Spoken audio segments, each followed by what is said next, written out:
gonna get crazy!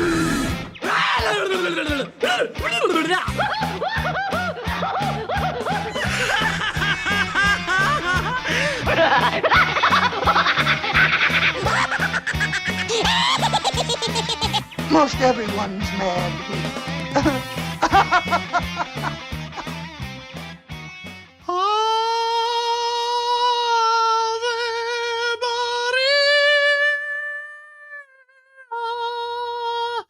You know, honestly, after watching The Batman, I am never going to listen to that song the same way again. Let alone watching Fantasia at the end of the segment, you know, going from Chernobog and his Night on Bald Mountain, and then suddenly we cut to the sweet image of the lies and corruption of Gotham City. Welcome back, everybody, to AniMat's Crazy Cartoon Cast. How are we all doing today? Hey, did you have a good weekend? I know I sure have.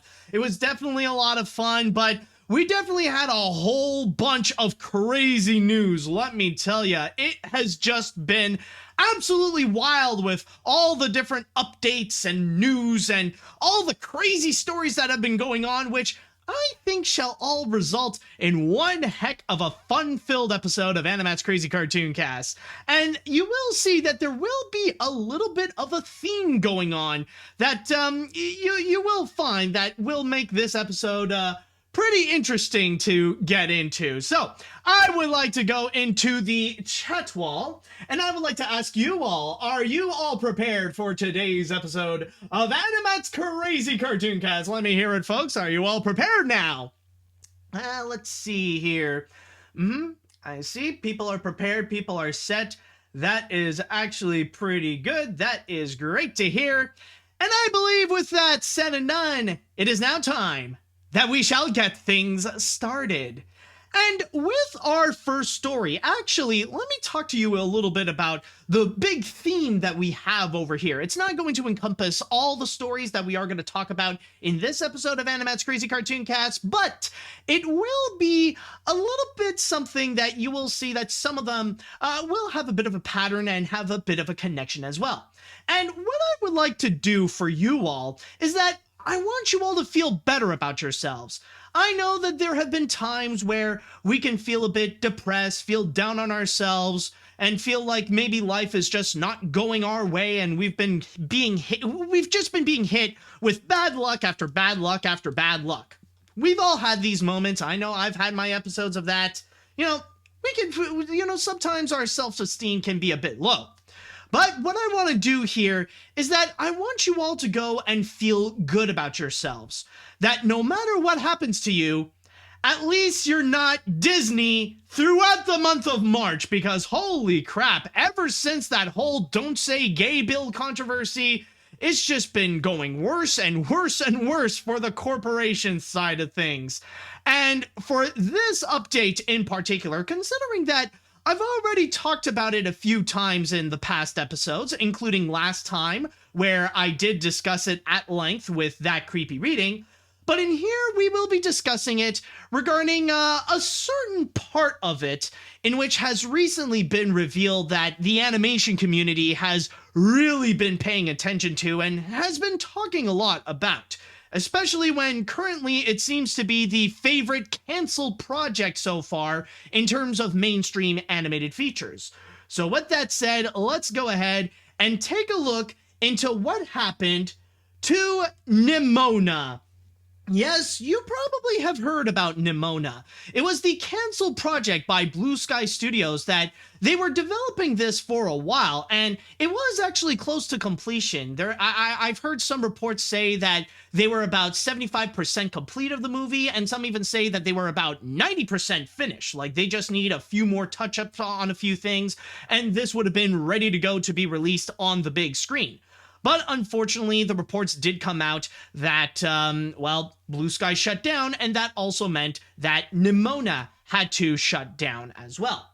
And one major thing that caught a lot of people's attention when it did come to Nimona is that this project had some very prominent LGBTQ+ themes, and it also had prominently LGBTQ+ characters. In fact, let me go in my source here on Business Insider, in which it did describe a little bit of the plot and who would be these characters in particular that are gay, and not just gay, but would actually have a gay kiss.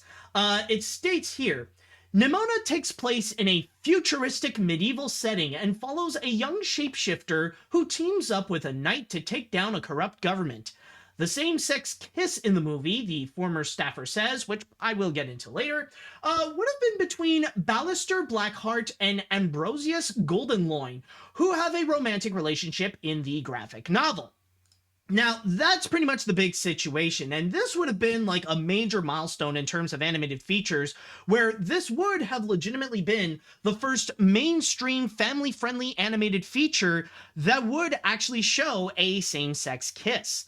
But from the things that we have recently learned about Disney, and when it comes to them refusing to let prominently gay content be shown under their banner, well, you can imagine that with Blue Sky being owned by Disney, they would have a hard time. And this is exactly what this Business Insider article is about, where 3 anonymous Blue Sky employees, or former Blue Sky employees, actually discuss in length, or just a little bit, about the process of how Disney was having a hard time with the production of Nimona, specifically with that kiss scene in particular.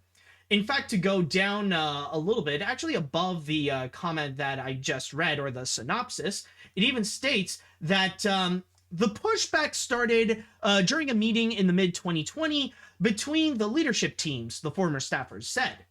Blue Sky leadership felt enough pressure in this meeting to leave the kiss out of the future presentation to Disney, despite hoping to ultimately include it in the film. Now, the people at Blue Sky, basically, they really wanted to go and include that kiss scene in the feature film.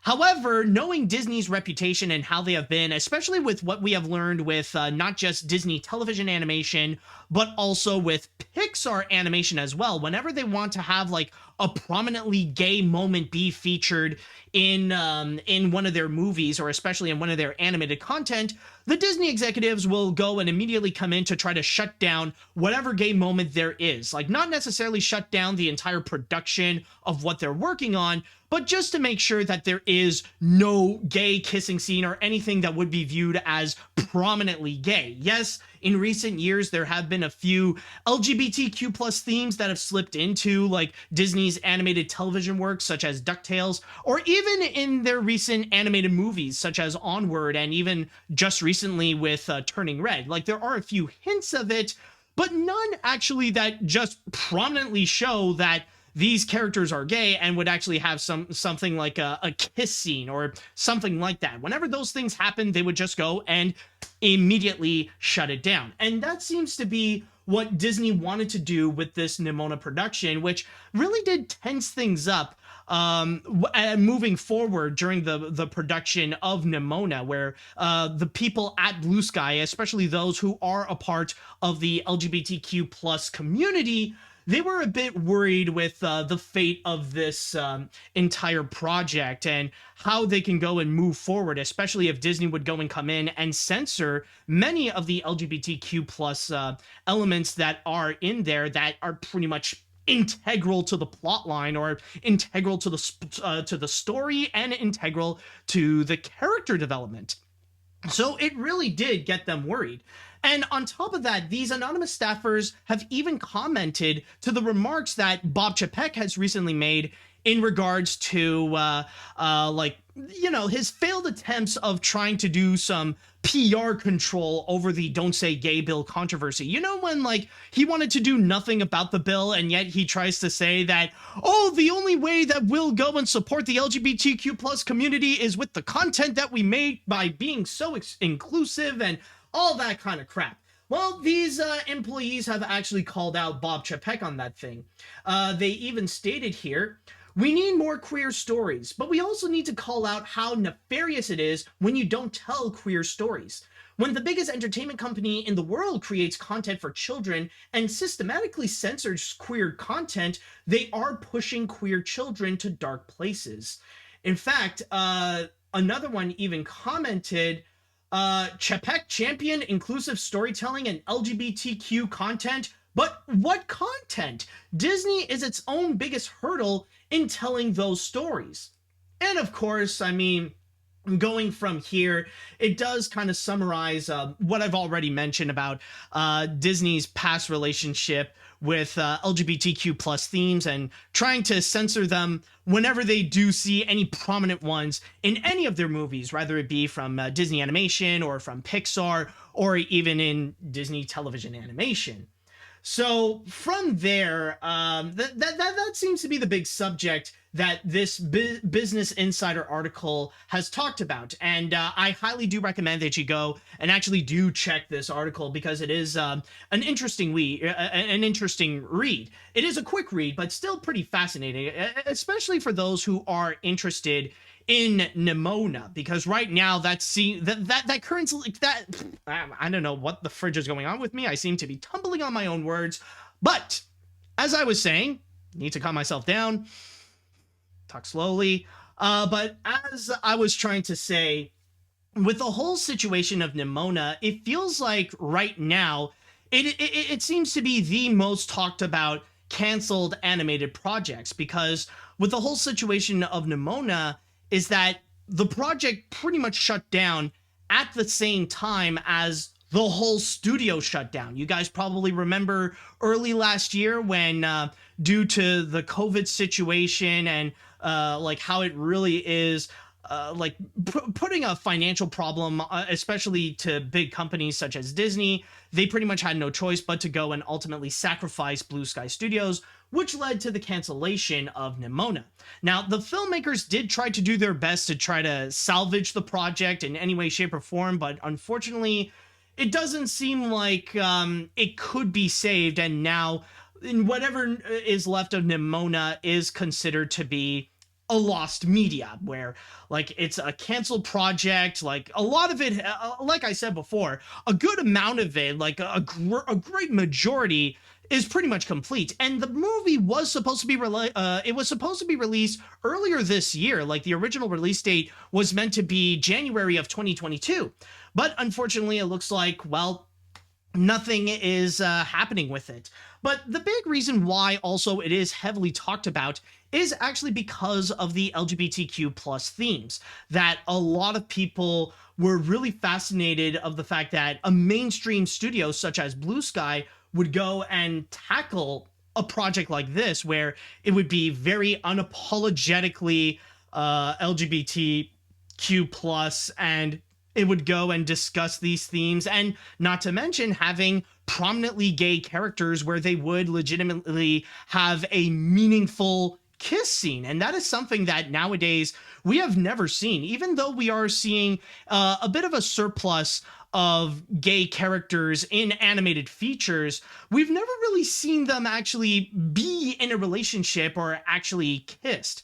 Like the most that we have seen is probably background characters holding hands, or if they are prominent characters that do talk, well, they would only have one line that kind of hints that they are gay, or that they are in a relationship with someone with the same sex as them, but that's pretty much it. But like with Nimona, a lot of people were fascinated with the idea that maybe this one would really break the mold and would like be unapologetically gay with its characters and like highlight LGBTQ plus themes with this epic fantasy-like adventure that it has in store.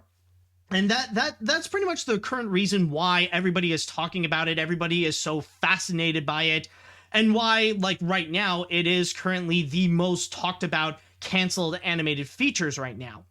But in the case right over here with what these Blue Sky animators were talking about in terms of Disney being hesitant in regards to that kiss scene, and how Blue Sky was a little bit tense and a little bit worried with what would happen to this project in particular. Honestly, I 100% believe them, because it really is in line with what other Disney animators and what Pixar animators have been saying with what Disney has been trying to do whenever they see LGBTQ plus themes or something that is legitimately, like, prominently LGBTQ plus appearing on screen. And they would go and shut that down no matter what, because they fear that this wouldn't sell in extremely homophobic countries, like countries in which being gay is pretty much banned overall, such as Russia and China. And considering those are major markets as well, like as a mega corporation like Disney, they want to do everything they can to sell it all around the world and try to do what they can in order to make literally everybody happy, which is why they would go as far as to actually censor some of these LGBTQ plus moments that would happen either in the movies or that would either happen in the TV shows. Like, we all know that, and like with what they're explaining, it makes sense. Like, you do see a bit of a pattern, and it's the exact same thing of what happened with Disney television animation during productions such as Gravity Falls, or in the like Owl House, what Alex Hirsch and Dana Terrace went through, or even with what Pixar animators wanted to do as well, where they wanted to tell LGBTQ plus stories, where they wanted to have prominently gay characters be featured in their feature films instead of their more experimental stuff like the Spark shorts. I mean, yeah, like the animated short Out was like a true breakthrough in terms of a project for Pixar, but in terms of like their main feature films, Disney didn't really want to go and like feature that entirely. So it feels like the same thing, and what they are talking about with Nimona, it feels like maybe Disney would want to go and do the same thing. I would not be surprised if Disney would really want to go and try to find a way to just cut off the entire kiss scene altogether. Like, in this day and age, maybe Disney would be fine with having like characters being gay, but nothing that shows that they are gay, kind of like a tell, not show kind of thing. Like, maybe you would mention that in a few like dialogue, like maybe in some dialogues and stuff like that, but never like actually showing like a legitimate romantic relationship. Like the stuff that they would show in something like Beauty and the Beast or Sleeping Beauty or any of their Disney princess movies, they would not want to go and show that like with a gay couple or something like that. And so it is honestly credible, and yeah, like Disney should indeed be condemned, especially if this is something that, in which, as it states with Nimona, the LGBTQ plus themes are very important. They are extremely significant to the plot line, to the story, and especially to the characters. It's one of those things where if you want to try to cut off the gay themes, just like you would with any other mainstream animated feature, then you would have a bit of a problem, and then you would notice that there are some prominent holes that are missing that only those gay moments could actually go and fill. And with that said, though, there is one thing that I truly do want to talk about with Nimona in particular, because this is honestly something that I've seen making so much rounds within the animation community that I do need to address and that I do need to go and talk about. And that is regarding the fact that a lot of people are making allegations that Disney shut down Blue Sky Studios because of Nimona. That some people are legitimately saying that the reason why Disney took down Nimona is actually because of that gay kiss scene, that they want to make sure none of it ever happens. So what they decided to do is just completely shut down the studio, have hundreds of animators lose their jobs, so that this whole Nimona project is not a problem whatsoever. That seems to be the big thing that's currently making its rounds, and why, like it's one of those things that, at least within the animation community, is like adding fuel to the fire in terms of the Disney hate. Now, one thing I will say is that I do get it. I do understand the backlash of what's happening with Disney right now, and they deserve the criticisms and the backlash over like how they've been handling the Don't Say Gay bill controversy, and how they're trying to portray themselves as LGBTQ plus friendly, and how they're trying to view themselves as so inclusive. But a lot of stories have backed up that prove that this is indeed a lie. So that, like, the whole thing is that Disney's PR right now, especially with Bob Chapek, it's just not been working, and Disney so far has been having the worst month in recent years for the company. Like, I do get that, and the way that they've handled it is just absolutely disgusting. But I don't think that this is true. Like, maybe this is just my opinion, but I don't actually believe that Disney legitimately shut down Blue Sky Studios because of Nimona. That I find to be a bit too far-fetched. And I feel like that is something that is a little bit dangerous as well, where if you end up making like these narratives, or if you fabricate these stories or make crap up in order to like continue demonizing Disney, in order to add fuel to the controversy, to the whole fire of that, it's only going to make the situation worse. And it's stuff like that, how Disney can end up getting away with controversies like that. And I don't know where people would get this idea, and I get it, like, you know, it's cool right now to really hate on Disney, but, you know, it's not really healthy to go and make up stories in order to, like, in order to, like, justify your anger and your hatred for Disney, especially on the internet right now, where we are seeing, like, things that whenever people are upset over something, there are going to be those grifters and there are going to be those exploiters who will go and really try to take advantage of the situation, and they're going to heavily capitalize on it in order to go and make money off of people's anger, because they know that outrage clicks are still clicks regardless, and they would go and like make some easy money. And we've seen like a lot of articles and a lot of YouTubers as well that would do that would do exactly that.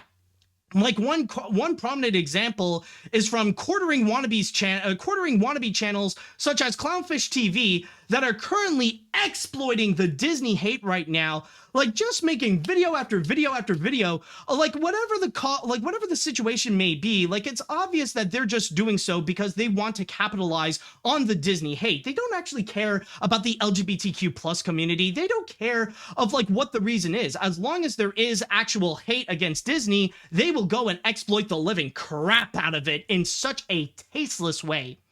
And that seems to be the big problem, is that, you know, there are going to be those exploiters out there that will try to go and capitalize on the hate and try to add fuel to the fire to completely irrational, like to make their emotions more irrational and let people's anger control them more than their actual form of like logical thinking.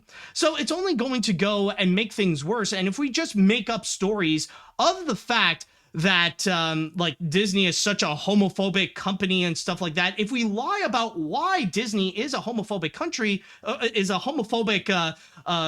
company, then it will end up like really screwing yourselves. It'll end up screwing yourselves over, and that's how Disney would end up getting away with doing homophobic crap like that. Because in the case here with the whole Nimona controversy, with this article right over here, I know that it seems like a really good image to make Disney look like the bad guy, to demonize them, to say that, oh, Disney shut down Blue Sky Studios because they're so homophobic and they want to shut down Nimona and stuff like that. But there's nothing in this article right over here that unironically states that this is the reason that Disney shut down Blue Sky Studios. Like, there's nothing that actually states that. Like, unless there is some actual evidence that this is the case, this is not one of them. This is just to say that employees at Blue Sky Studios were a little bit concerned with how Disney is reacting to the kiss scene in Nimona. Like, yeah, it's believable that Disney does not want to have the gay kiss scene in Nimona. But is it believable that Disney would go and completely shut down the studio because of that kiss scene? Like, do they resent it that much? No, there's no proof of that. Like, at the most, it's just insinuating that Disney was like, or at least the executives at Disney, they were working hard in order to ensure, like, or they really wanted to have that kiss scene be cut out in Nimona. So that's just one thing that I really want to go and clarify, and I want to go and emphasize, is that we can't be making up narratives because that's only going to be making the situation worse. And at least in my opinion, I do not actually believe that Disney shut down Blue Sky Studios because of Nimona. Keep in mind, there are some other, a lot more logical reasons as to why. Number one, being the pandemic. It has been a hard time for everyone, especially towards Disney. So unfortunately, they would have to go and make some sacrifices, such as shutting down Blue Sky. And not to mention how before Blue Sky shut down, not many people actually cared about Blue Sky Studios. Like, you look at Ferdinand and you look at Spies in Disguise and how they ended up becoming box office flops. It only took the company to full on shut down for them to actually notice and for people to actually go and care. In fact, a lot of the people who are using Blue Sky Studios and Nimona to go and attack Disney, like as like an evil corporation, as a homophobic company and stuff like that, I honestly highly doubt that beforehand they actually cared about Blue Sky. For them, it's nothing more but a tool to add fuel to their hatred for Disney. So that's just something that I want to go and actually clarify. There is no legitimate proof that it's because of Nimona and the kiss scene that caused the shutdown of Blue Sky Studios, unless there actually is some evidence that may prove otherwise. For now, like, this pretty much proves the same story as many of the others, but it doesn't necessarily link to the whole shutdown of Blue Sky Studios. It's kind of like a coincidence that these two kind of did happen at the same time. But still, though, this is not to go and completely defend Disney or anything like that. This is just to go and say, like, to stick to the facts that we do know right now. And yes, like, this is another case where, yeah, it's not just with Pixar or with Disney Animation or anything else. It also does include projects such as the Blue Sky Studios movies where Disney would go and interfere and try to go and supervise and unfortunately censor stories that would have prominent LGBTQ themes. So that's just my piece that I want to go and express, and hopefully, like, the whole narrative of like, oh, Disney shut down Blue Sky Studios because of Nimona. Like, you know, I just want to go and shut down these rumors because, yes, I understand how we are angry right now at Disney with all the different controversies that are going on, but at least go, like, we shouldn't be, like, angry to the point where we let our emotions get the best of us and we end up just fabricating rumors and fabricating stories just to go and add fuel to the fire, or even watch content such as Clownfish TV that wants to go and like make people irrationally angry so that they could end up getting more clicks and more attention and stuff like that. You know, like I want to go and like just say, like, yes, it is upsetting to see Disney being like this towards the LGBTQ plus community, but also we need to go and stick to the facts. We can't be making crap up, or else it would just set us back and it would let Disney kind of get away with this kind of crap. Okay, so with that said, I would like to go into the chat wall, and I would like to ask you all, what do you think about the whole Nimona controversy and how Disney tried to interfere with that project as well? Let me know what you think on this.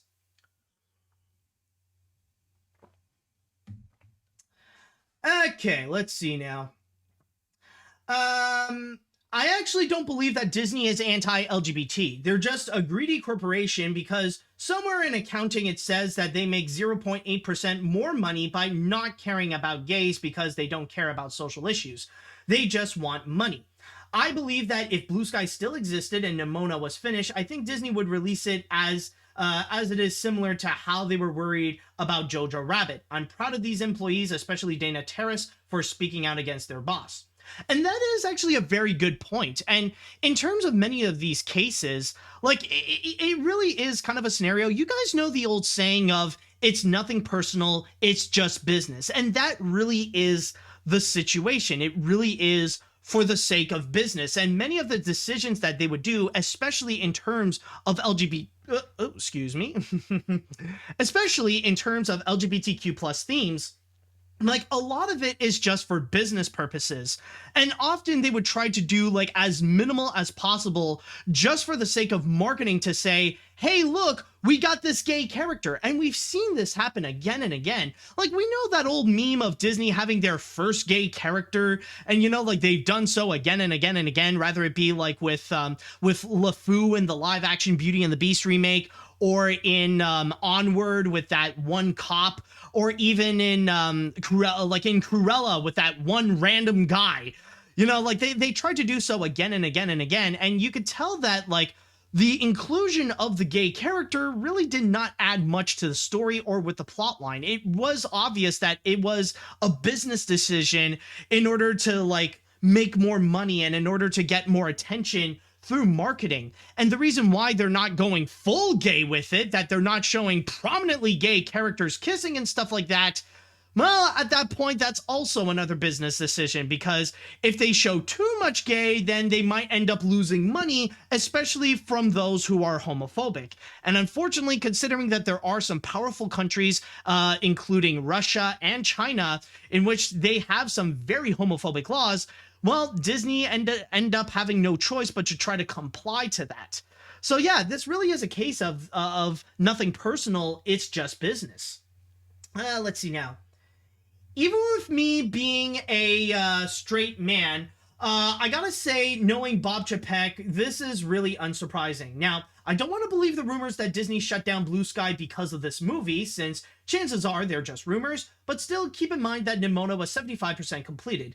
At that rate, pardon my French here, aurait finir ce putain de film effoiré. But again, I could be wrong. Maybe they did shut down the studio because of financial problems, but it's still foul play regardless. Oh yeah, like it is still kind of a dirty trick to do, especially when like they still had a few projects going on that they could have just finished easily. Like with like a good example, coming soon we are going to have that Scrat project, like those little Scrat cartoons with Baby Scrat. And those are going to be coming out this April, and that's considered to be the swan song of Blue Sky Studios. And if they could have the time to go and finish off the Scrat cartoons, why couldn't they just go and finish off Nimona just in case? And I mean, like, worst case scenario, like, if you are so worried about the prominently gay themes and stuff like that, like, why not just release it on Disney Plus? Like, if you really don't want to go and take that risk, like, regardless if it's COVID or if it's for like the LGBTQ plus themes, why not just go and release it on Disney Plus so that you wouldn't make that much of a fuss if you would go and release it on the big screen? Like, still, like, again, this is not to go and defend Disney or anything like that, but it is true that, like, it is kind of a dick move where Disney would go and shut down this movie when it was actually pretty close to completion. Oh, and by the way, someone did mention also how recently John Cordy has passed away, like a bit of a side plot, like just well, not a side plot, but just a little bit of a side thing over here. Yes, unfortunately, John Cordy did pass away, the director of Twice Upon a Time, which is very unfortunate and honestly a pretty underrated film that I highly recommend that you go and check out. So it's kind of sad that we lost a great man, so may the man rest in peace. Anyways, back to this right over here. Disney cannot catch a break, can they? This is really making Disney look really, really bad as a company, and why I stand by my statement that Bob Chapek is the worst Disney CEO of all time. I also do agree that Disney didn't close down Blue Sky because of Nimona. Also, I'm worried how Disney got away with it in Rise of Skywalker as a same-sex kiss in... Oh, and the same-sex kiss in Eternals. Yeah, well, okay, I will admit I haven't seen Eternals as of yet, but honestly, that case with Rise of Skywalker, again, that's another one that feels like a random business decision, that they don't want to have their prominent characters be gay, but just for the sake of having inclusion points and for marketing, they just added that scene regardless. And what it ended up happening is just like this really stupid meme going on where you got the same the same sex couple kissing, and then just on the side, you got a shot of a freaking slug. You know the slug that I'm talking about. That slug is just on the side. That's just like, And ironically enough, that slug, I think, ended up getting more screen time than the kiss itself. It's such a stupid thing.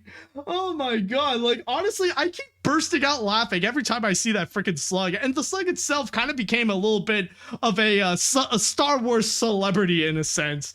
Like, whenever you hear about, like, a same-sex kiss going on, you just see that slug on the side. Like, someone would post a picture of the slug, like, just looking on the side going, huh?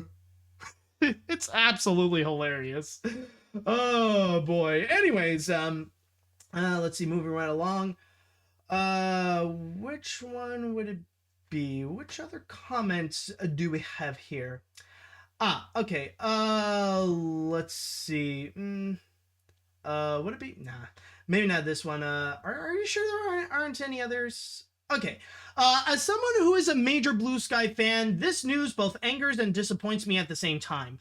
While the film did get canceled, I am glad that they're finally... Oh, actually, you know what? I'm not going to continue that statement because that is going to be the next story that we will talk about. So be patient on that one, folks. All right, I think I'll read one more comment before we move on to the next story. Another related story... Okay, no, it's fine to read this. Another related story of Disney doing something stupid, right? Seeing this story of Disney being hesitant towards Blue Sky's Nimona shouldn't be a surprise given how Disney is strict about having LGBTQ plus themes in there, especially the kiss scene. I would still like to see this film if it gets revived and made by a different studio in the future, since it would have been groundbreaking, but still not surprising about it overall.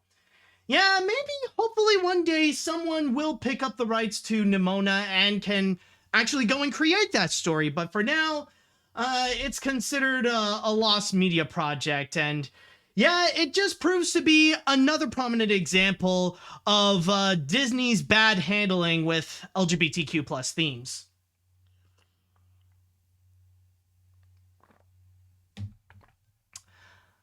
Okay, so moving right along to our next story right over here. Now, of course, this is a bit of a continuation to what I was talking about, considering that Disney is currently in major PR damage control and trying to do everything they can in order to prove themselves that they actually are an LGBTQ plus friendly company.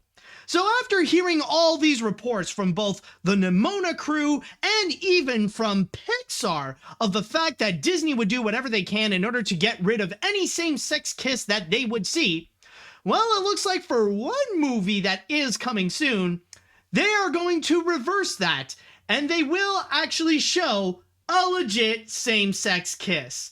And that is actually going to be the case with Lightyear. So yes, believe it or not, we are going to see that same-sex kiss sooner than you may expect.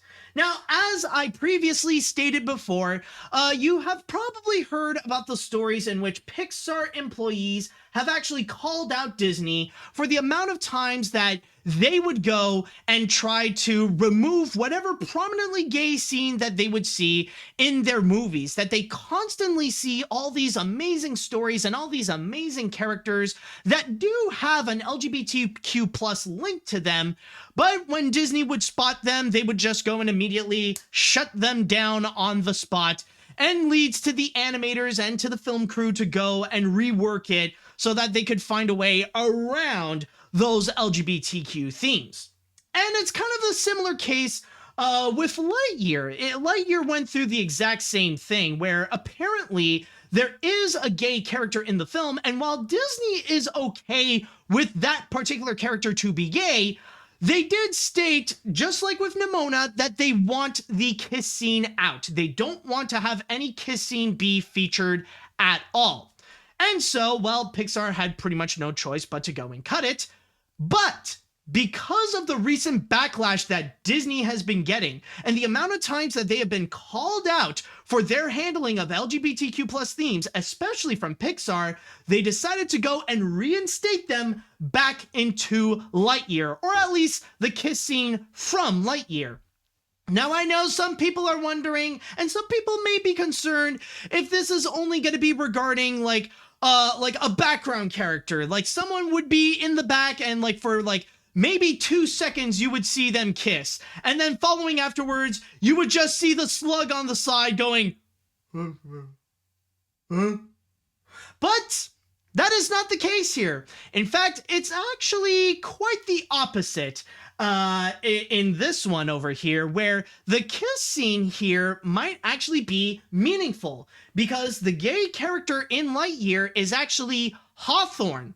Now, you remember in the trailers where you actually see this prominent black girl character? Well, prominent as in, like, you see her quite often where she would be next to Buzz. And even in the teaser trailer, like right at the end, she's the one that would say, "To infinity," where Buzz would continue by saying, "and."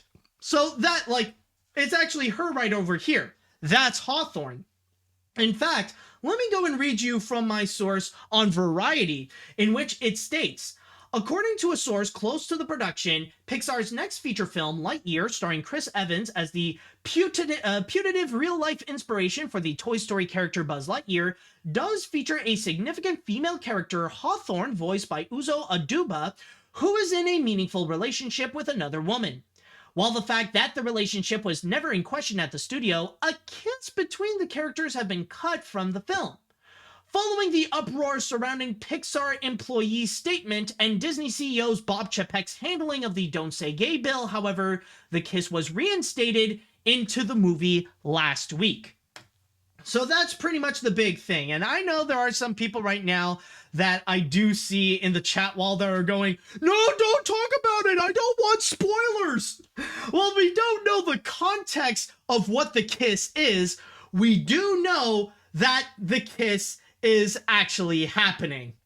So one thing that I do want to go and make clear, because like one thing that I have seen recently on social media, like, yeah, technically some people could say that it is part of damage control, where we have seen Disney Animation and Pixar go on their social media and put out a statement that they do support the LGBTQ plus community and that they do stand with the community and condemn any bill that would go and attack their rights, such as Florida's Don't Say Gay bill. And a lot of people would go and attack both Disney and Pixar for them because of Bob Chapek's handling. Now, at that point, I just want to go and clarify that there is a key difference between these animation studios and the higher-ups that are run by Bob Chapek. Like, there is a bit of a difference, and you got to keep in mind that most of the animators and most of the employees who do work in those studios, they are on our side. Like, with the creatives, they have been, like, especially with Pixar, they have revealed that they have been working hard in order to have an LGBTQ plus character actually be featured in one of their movies or even lead one of their movies. But unfortunately, it's the higher-ups, the executives, the big bosses, Bob Chapek himself, that would come in and try to strike them down. So when I see those posts from Disney Animation and Pixar, like, saying that they do support them, like, yeah, some people could say that there is a bit, like, this is just for the sake of damage control, and yeah, I do believe a bit of that as well, but I do believe that it is from the people who are working on those at the studio, and I do believe that those animators, those filmmakers, and all those employees at the company, they do support the LGBTQ plus community, and that they do condemn bills such as the Florida Don't Say Gay bill. So that's just something that I want to go and like clarify here. And with that said, what Disney has done by putting the kiss back onto Lightyear, this is a major win for Pixar. Like, this is a true moment where Pixar and the animators working on there and all the people working on Lightyear, they deserve a round of applause for a major achievement. Like, this is a true grand moment actually worth celebrating, not just for the people at Pixar, but especially for the LGBTQ plus community, because this is actually going to mark as the first time ever that we are going to see a same-sex kiss scene in a mainstream family-friendly animated feature. Now, this is not to say this is the first time ever that we are going to see a gay kiss scene in an animated movie in general. Yes, there has been a bit of a previous history of that, but most of them, if not all of them in the past, well, when it comes to these gay characters, those are mostly for adult animated films. In fact, there's actually a very interesting little section in this article that does talk about that. So it states here, the decision marks a possible major turning point for LGBTQ representation, not just in Pixar films, but in feature animation in general, which has remained steadfastly circumspect about depicting same-sex affection in any meaningful light. To be sure, there are several examples of forthright LGBTQ representation in feature animation created for an adult audience, including 1999 South Park Bigger, Longer, and Uncut, 2007's Persepolis, 2016's Sausage Party, and 2021's Flea. But in a G or PG-rated animated movie, the pervasive approach has been to tell, not show, and only barely at that. Arguably, the most high-profile LGBTQ character in an animated movie featured to date is Katie, the teenage lead of The Mitchells vs. the Machines, produced by Sony Pictures Animation and released by Netflix, is the exception that proves the rule. This explicit fact of Katie's identity is only fully revealed in the final moments of the film, where her mother makes a passing reference to her girlfriend. And that's pretty much it. And that's the only true identity that we have seen of the fact that Katie Mitchell is, like, for sure gay. Like, yeah, we know Katie before. She has shown to be, like, a bit of an oddball and has a quirky personality. But that was the true moment, like, the only true moment there that actually proved that she was gay. And some people could say, well, there's also, like, she has a bit of a rainbow pin that shows, like, her identity, but then again, you could argue with that pin, well, maybe she was just an ally or something like that. You never know. And that's also something that I just want to go and add. Now, keep in mind, like, yeah, I'm a straight white guy, and technically my opinion on this is not going to be as strong as someone who is a part of the LGBTQ plus community. But I will say that with Katie Mitchell, like, I do agree that it is a step up in terms of LGBTQ plus representation in animated features, because this really is the first time ever that we actually have a main character, a protagonist that is a part of the community. And that's like unheard of. Like, even in recent years, that is actually something that is considered to be unheard of for a mainstream family-friendly animated feature. But it is true as well that, like, the only confirmation to her identity, to her gayness, is actually a throwaway line right at the end of the feature, like on the epilogue, like at the moment where it does not affect the story at all. It does not affect the character development of Katie Mitchell whatsoever. It really was just this one throwaway line that can arguably be no different than what Disney would do with stuff like Beauty and the Beast or Onward or Cruella and stuff like that. It's the kind where if Netflix would want to go and distribute it in other countries or even in the homophobic countries, then they would go and, like, re-record the line where they would say that instead of having Katie go date Jade, they would have Katie go out with, like, a guy named Greg or something like that. You know, and that's the thing. Like, yes, it is a step up in terms of representation in animated features, especially, like, when they now have, like, a lead that is confirmed to be gay, but still, though, like, they barely did much. It was just, like, one step up in a path that is, like, way too godforsaken long. Like, it's still like a bit of a baby step that is almost considered to be nothing in a way. But again, I mean, this is just my opinion as, like, a straight white guy, and I know that my opinion does not hold as much weight as someone who is a part of the LGBTQ the LGBTQ plus community, and probably for them it means more to them than me. So I mean, like, I just want to go and, like, put my opinion out there, and I do understand if my opinion on that regard would not mean much. So I do get that. So, but with that said, what we have here now, with the fact that we are going to see a same-sex kiss scene happen, that's actually going to be a major deal. And not just that, by the way. I think what really makes it a true standout thing is not just the fact that it's from Pixar, but this is actually going to be from a big name franchise as well. Debatably on Pixar's biggest franchise. The fact that technically this is going to be on a Toy Story movie.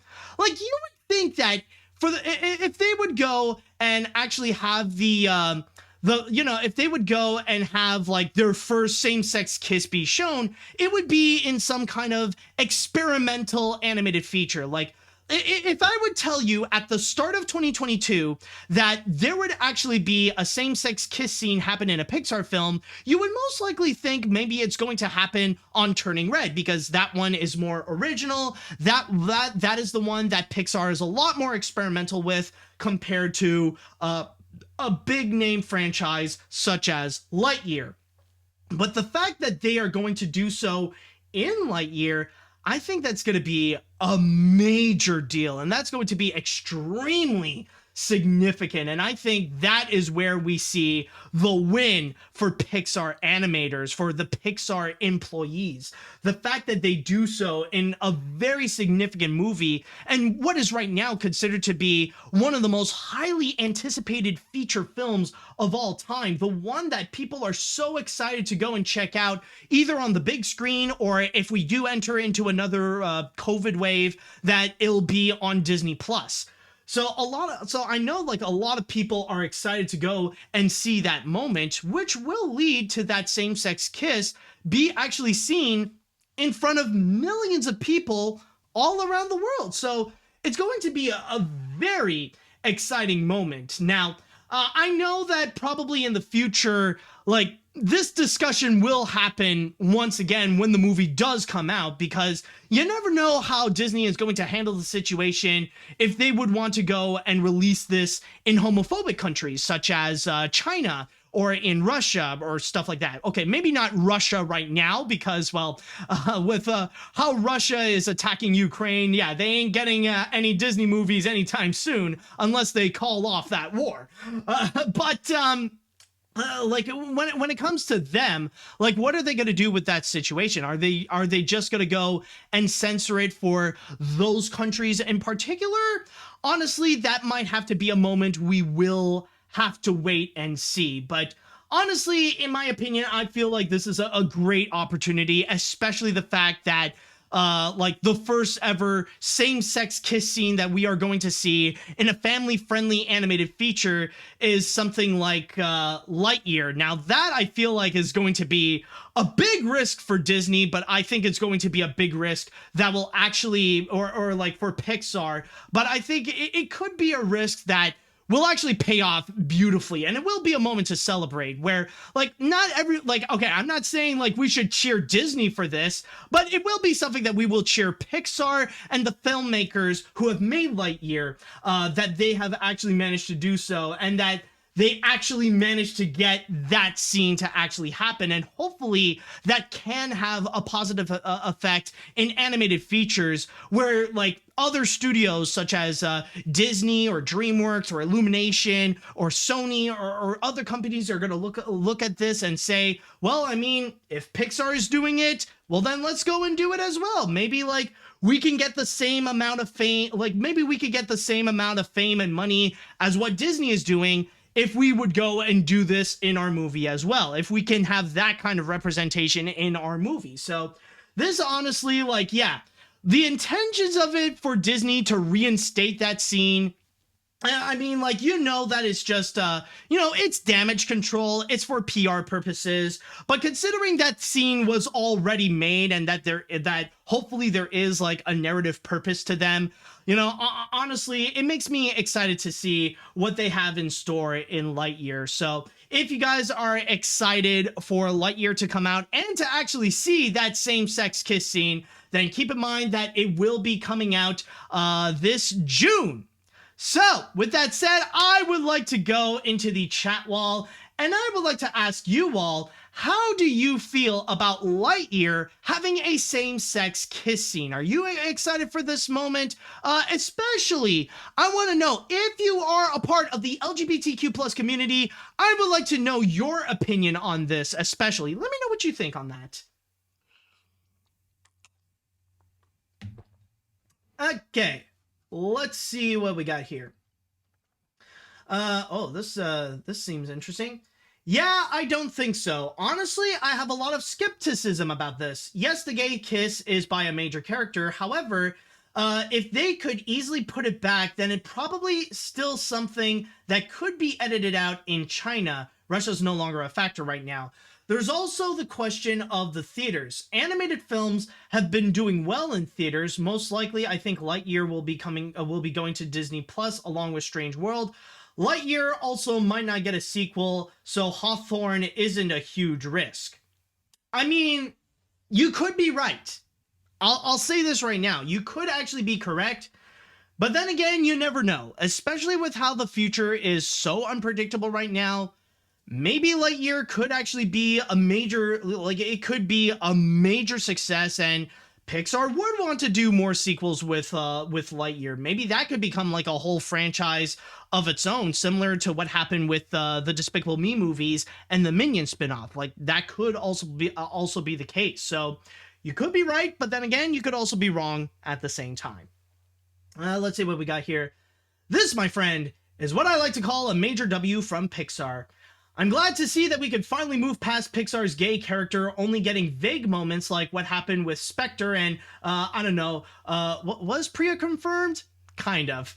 I feel like she was confirmed at one point. Anyways, hopefully this can open the gates for more LGBTQ plus characters in basically any Disney animation movie. Also, I had to look at that slug, and I can't tell if he's bored or sad or aroused. That slug scares me. Oh my god, that freaking slug. I need to go and look up. Hold on. I just need to get a picture of that slug. Hold on. I need to show you because, like, I don't know, like, if all you guys know what I'm talking about, but yeah, this damn slug. This freaking slug over here, man. No, wait, no, I don't want to click on it. Sorry. No, get back. Ah, crap. Like, yeah. I just want to know, like, if it would be able to show properly. Yeah, okay. This dang slug over here. This guy. just staring there. Like, it's so, like, honestly, just his inclusion. Like, everybody is celebrating, and this slug is just standing there like, what? What am I doing that? Oh my god, this slug is just so funny to me. I can't help but freaking laugh at this. Oh my god, like, honestly, I am excited for the day when Star Wars actually does release, like, this slug as an action figure, that we actually do get merchandising of this slug. It's going to fly off the shelves just like the ones for freaking Grogu. Oh my god. What else do we have here? Thank God they finally allowed a same-sex kiss scene in the film. While it is sad that Nimona got canceled, I'm glad Lightyear will be the first major computer animated film released by Disney to actually do it.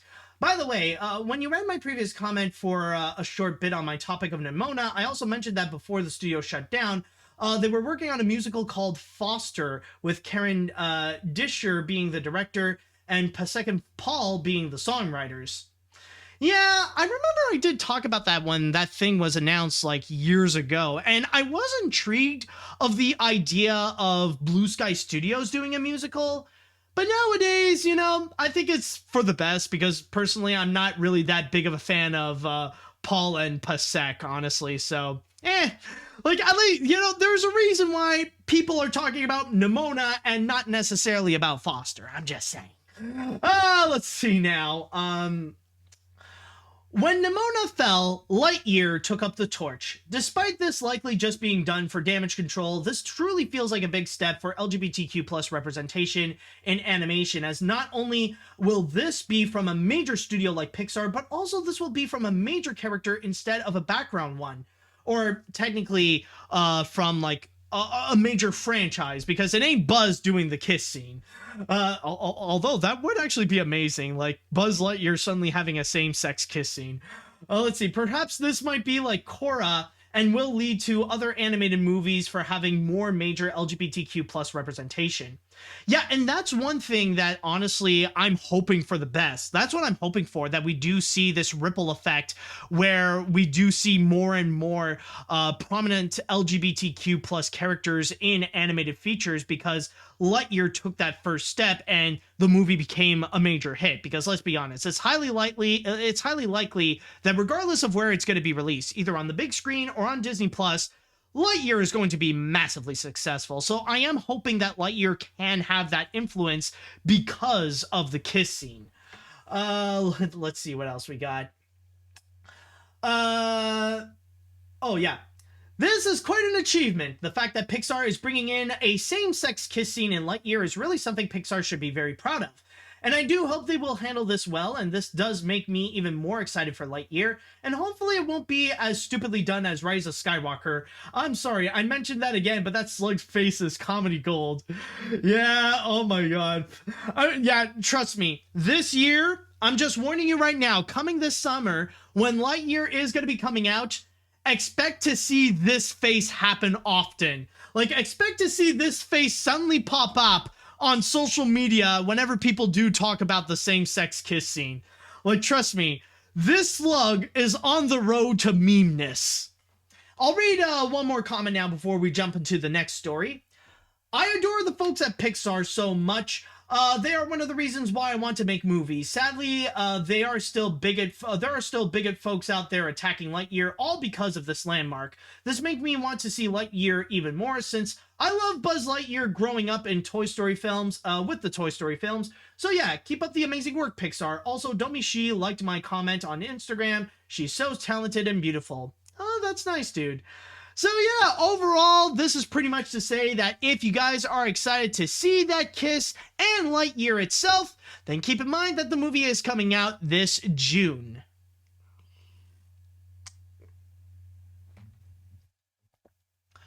Alright, so moving on to the next story, we are going to go and take a little break from the LGBTQ themes, and we're going to take a break from Disney and all that. And we are going to be looking at a couple of trailers right now. And the first trailer that I have over here is actually one that a lot of people are actually pretty excited about.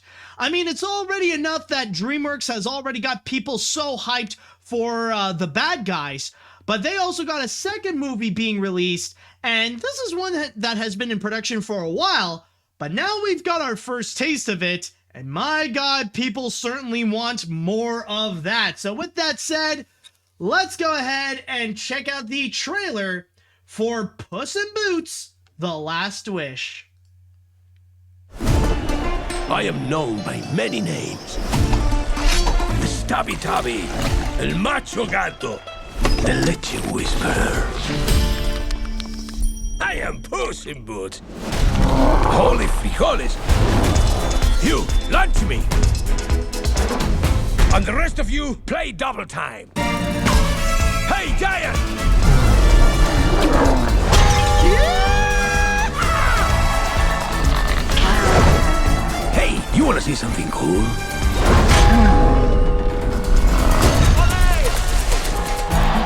Gracias, you've been great! Get home safely! Good night!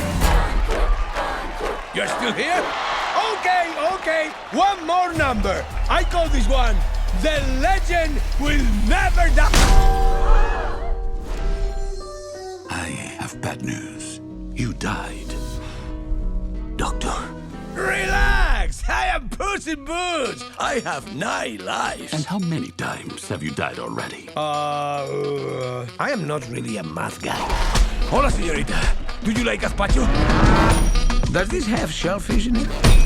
A cat always lands on his feet. Watch! Watch! Watch!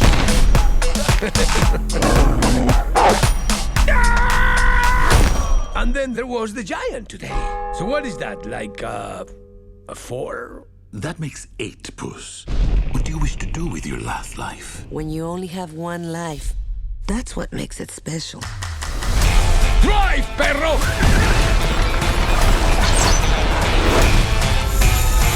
Fear me, if you dare. Goldilocks and the 3 Bears crime family. You're supposed to be dead. It never fails. Whenever I team up with you, things go wrong. Trust me. You gotta trust him. Look at those eyes. You call that cute? And with the paws, it's all so cute.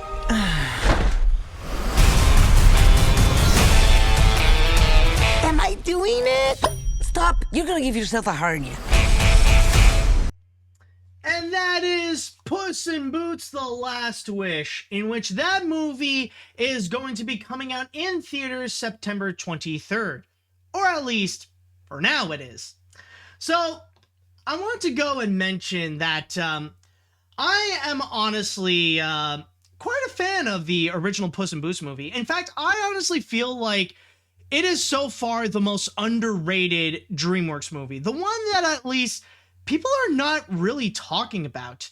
Because the big thing with Puss in Boots, yeah, like a lot of people do talk about like some of their underrated gems that now have become like massively famous, such as Megamind or The Road to El Dorado. But Puss in Boots is one that I feel like everybody is kind of sleeping on because it really was an enjoyable movie and actually a pretty strong addition to not just the DreamWorks library, but to the Shrek franchise, that it managed to pull off its own animated feature while sticking to the lore of Shrek. Now, I do get it because technically Puss in Boots, it has been a while since that movie was released. I think it was like back in, like 2011 that it came out? Yeah, 2011. And that was back during the time when people were pretty much like kind of sick and tired of hearing about Shrek.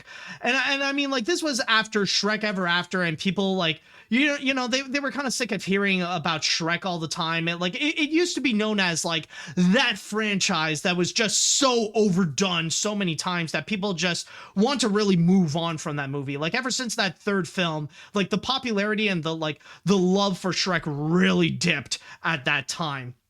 So with Puss in Boots, I mean, technically, I don't think it came out as a box office flop. Like, it was successful, but, like, people didn't really want to go and talk about it because, well, they just want to go and move on from Shrek. But still, I personally find it to be, like, a really awesome movie. Maybe not, like, maybe not somewhere on the leagues of, like, the first and second film, but definitely way better than the third and the fourth. So, definitely a strong movie on its own.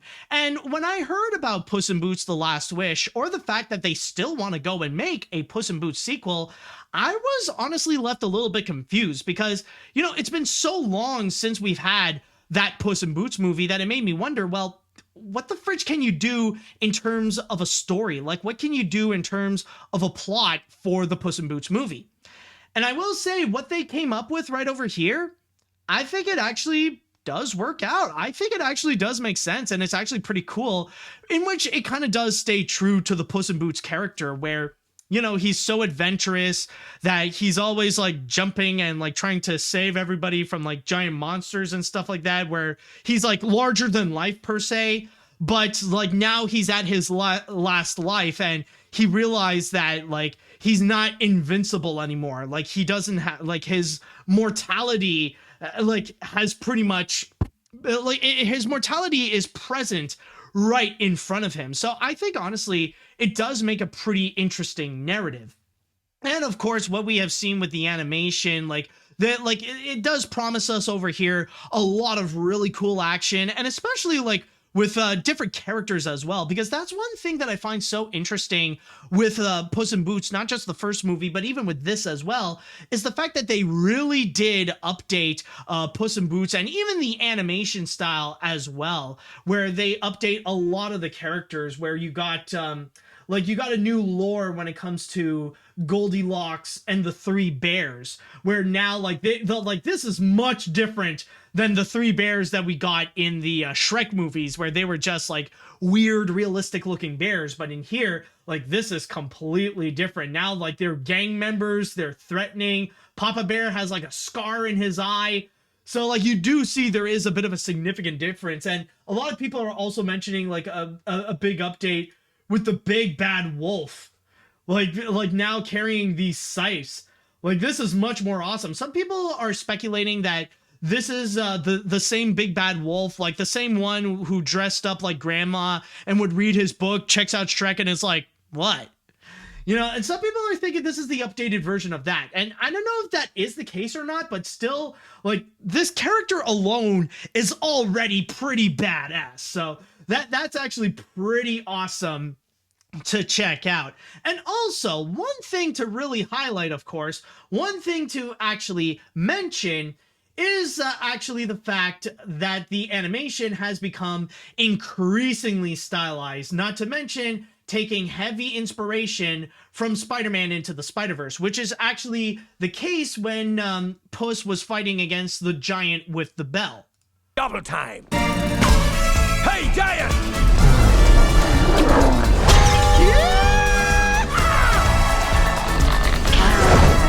Hey, you want to see something cool?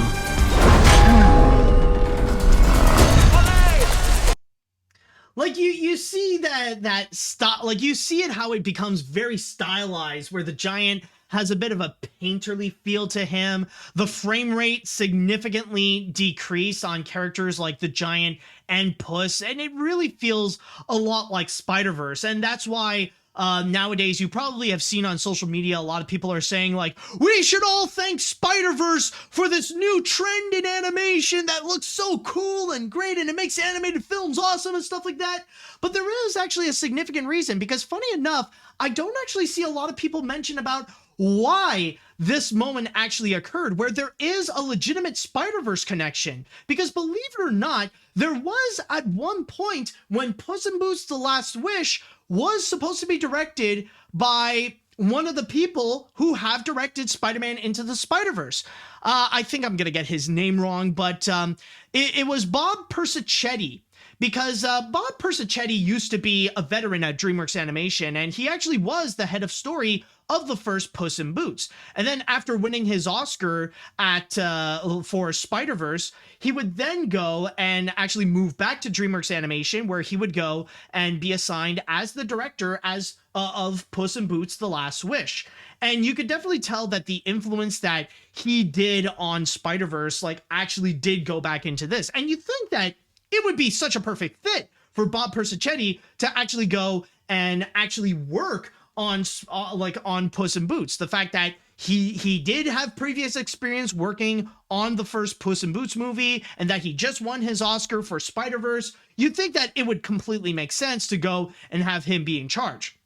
Now, unfortunately, I don't think it is the case right now. He is no longer assigned as the director, but I just want to go and mention that right now, considering that there is that direct link between Spider-Verse and Puss in Boots: The Last Wish. So I can imagine that with his contribution, like, it's still prominently there. It still highly shows, especially with that scene that we have just watched with the giant, with that giant and with Puss in Boots. So that's just one thing to go and directly bring up. So honestly though, from there, I will say that immediately this has gotten me excited. Like, I really like the idea of what they got in terms of the story and in terms of like what else they can do with Puss in Boots, and especially with the animation style that has become like very stylized, like almost Spider-Verse like. But there is also something else that I do need to mention. There is also something that I just need to comment, and there are some criticisms that I do have with the trailer that we have just seen so far. And number one is regarding Puss in Boots himself. Now, maybe it is because it's been such a long time since I've seen the first Puss in Boots movie. Like, I do have the Blu-ray, so I am prepared to go and check it out, at least before seeing Puss in Boots: The Last Wish. But I feel like they kind of did change up the Puss in Boots character, where I feel like they made him a lot more eccentric. They made him a lot more bombastic and grand, like, I am Puss in Boots! Where, if you remember, like, back in Shrek 2, where he's a lot more reserved, and like he has more of a calmer edge. It's like, pray for mercy from Puss in Boots, you know, that one. But in here, like, he's just all over the place. Like, here's a good example. Like, even like when he's in front of the doctor, like this part over here. Doctor. Relax! I am Puss in Boots! I have 9 lives!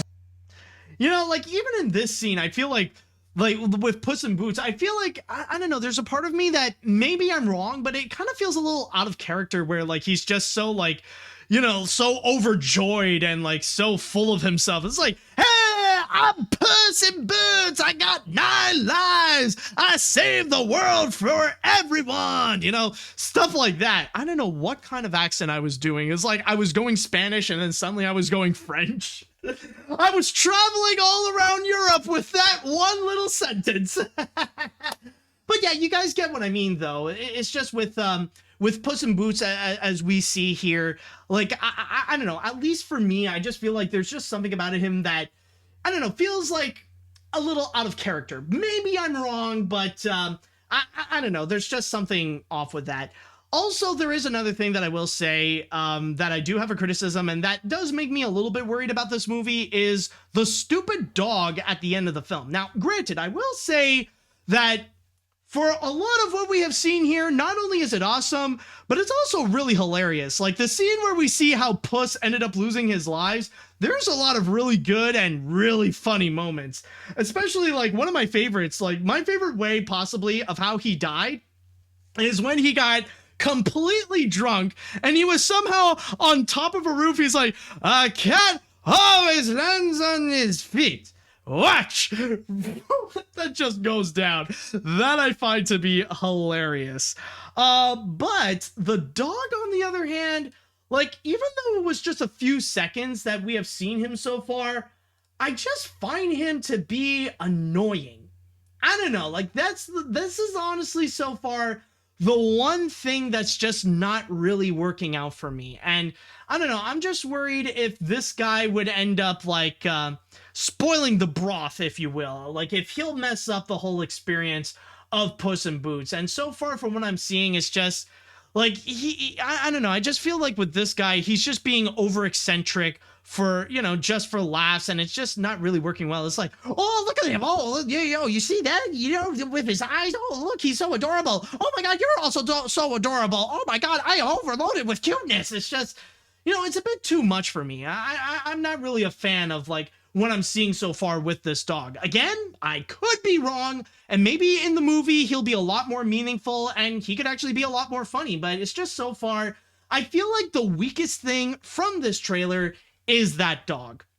But with that said, though, I'm honestly I'm pretty excited so far with Puss in Boots: The Last Wish, and I'm really glad to see that in 2022, DreamWorks is really on a roll, especially now delivering some new stylized animated features. Like now they're really going beyond what they have done with stuff like Trolls and The Boss Baby, and now they're going to give us something new, something exciting. You know, for the first time in years, I actually feel excited to see what DreamWorks has in store. Not just with the bad guys, but now with Puss in Boots as well. So honestly, this has got me very much excited. So if you guys are hyped up to go and check out Puss in Boots: The Last Wish, then keep in mind that the movie is going to be coming out on the big screen so far on September 23rd.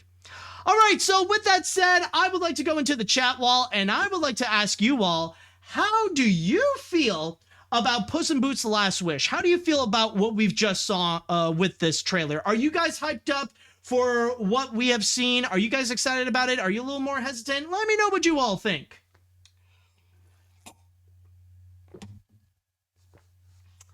Let's see now. When I first heard they were making a Puss in Boots 2 movie, I wasn't all that excited, but when I saw the trailer, when the trailer was released, it got me really excited for the movie to come out. The humor is pretty good, and the animation is amazing. I might be more excited for the bad guys, but the trailer is still great, and hope it won't be as bad as Shrek the Third. Yeah, I'm sure we're all hoping that right now. Took 11 years, but it finally is coming out. I didn't watch the original spin-off movie, but I do remember seeing the trailer in 2011. Now that's where the problem lies. Looking at that trailer, I'm not sure, but something about that animation feels weird. It's not bad, but something feels off about it. It looks like they're trying to mimic 2D, but the textures seem weird to me. I don't know, but I think it's more of a comfort zone to me. Took longer to make than Croods 2. And I mean, I do get what you mean, because there's something about, like, in the animation, it's kind of like blending two styles at once. Like, you kind of have the hyper stylized Spider-Verse style look that's happening, where it's kind of like a living concept art. And then on the other hand, you still have like kind of the realistic style that's going on to give characters such as Puss in Boots realistic textures and stuff like that. So yeah, there are moments where it feels like, especially, it's another reason why I feel like the dog is kind of off to me, mainly because, like, you look at how the dog is, and there's just like this massive painterly feel that feels a lot more different than Puss in Boots or the Selma Hayek cat. So I don't know, like, for me, there's just something, like, I do get what you mean. Like, the animation is really cool so far, but I do understand if you feel like there's just something about it that feels a bit off. Let's see what else we got. I wasn't too big on the first Puss in Boots. It's not bad, just kind of okay, but damn, bro, this looks bussin'. Oh God, respectfully. Granted, the dog character is a little annoying, but I love how it is visually distinct.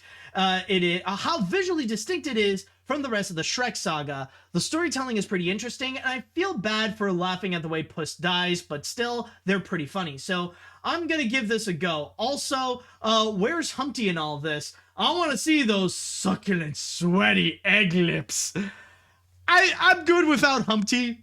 I don't know, that's, I gotta say, like, that is such a weird Humpty. Like, it really does look like if you slap a human face on an egg. So, I don't know, I think I'm fine if we can all move on from that Humpty Dumpty. I don't think we need to bring back Zach Galifianakis for this, I'm just saying. Let's see what else we got now. What other comments? All right, fine. I am definitely excited for this Puss in Boots movie, and I'm glad the art style is a combination of the very first Shrek movie and Mitchell's versus the Machines, with the characters using the Shrek art style and backgrounds using the Mitchell's versus the Machines art style, and with a story that is reminiscent to Cuphead. Really cool way of humbling the character who was getting a bit too arrogant, is like I'm seeing it every day. Okay. Oof. That's that comment is somehow quite a mouthful there. Learn punctuations. It's very important. Okay. Well. DreamWorks is taking Sony's playbook by embracing Spider-Verse style onto Puss in Boots 2. After what we got so far with the bad guys. Seriously, the first Puss in Boots film's animation was hyper-realistic. They went with at the time, but here it definitely is full-on Spider-Verse levels, and it looks really good so far. It makes me feel excited to check out as a longtime Shrek fan, so I hope this will be one of the best years for DreamWorks in a long time. All right. So I think we got one more comment that I'll go and read. This trailer looks great. As someone who really enjoys the first Puss in Boots, this has a lot of potential. The animation looks great, and the style definitely has Spider-Verse vibes. The humor was great, and the story seems interesting. So overall, I'm very excited for this, and 2022 could potentially be the best year for DreamWorks Animation in terms of movies in a long time, if this film and The Bad Guys end up as solid films. Oh yeah, I mean, like, we've all waited for the moment for DreamWorks Animation, like, to be back in their glory, per se. I don't want to say a comeback because, well, they've always been here, but, to see DreamWorks, like, return making, like, awesome, and, like, to go back to the days where we got excited to see DreamWorks Animation movies, I would love to go back to those days. I mean, like, they are very talented there at DreamWorks, and I mean, I'm glad to see, like, at least with the trailers that we've gotten so far, that their talent is once again, like, coming back in their prime and, like, having us get excited again.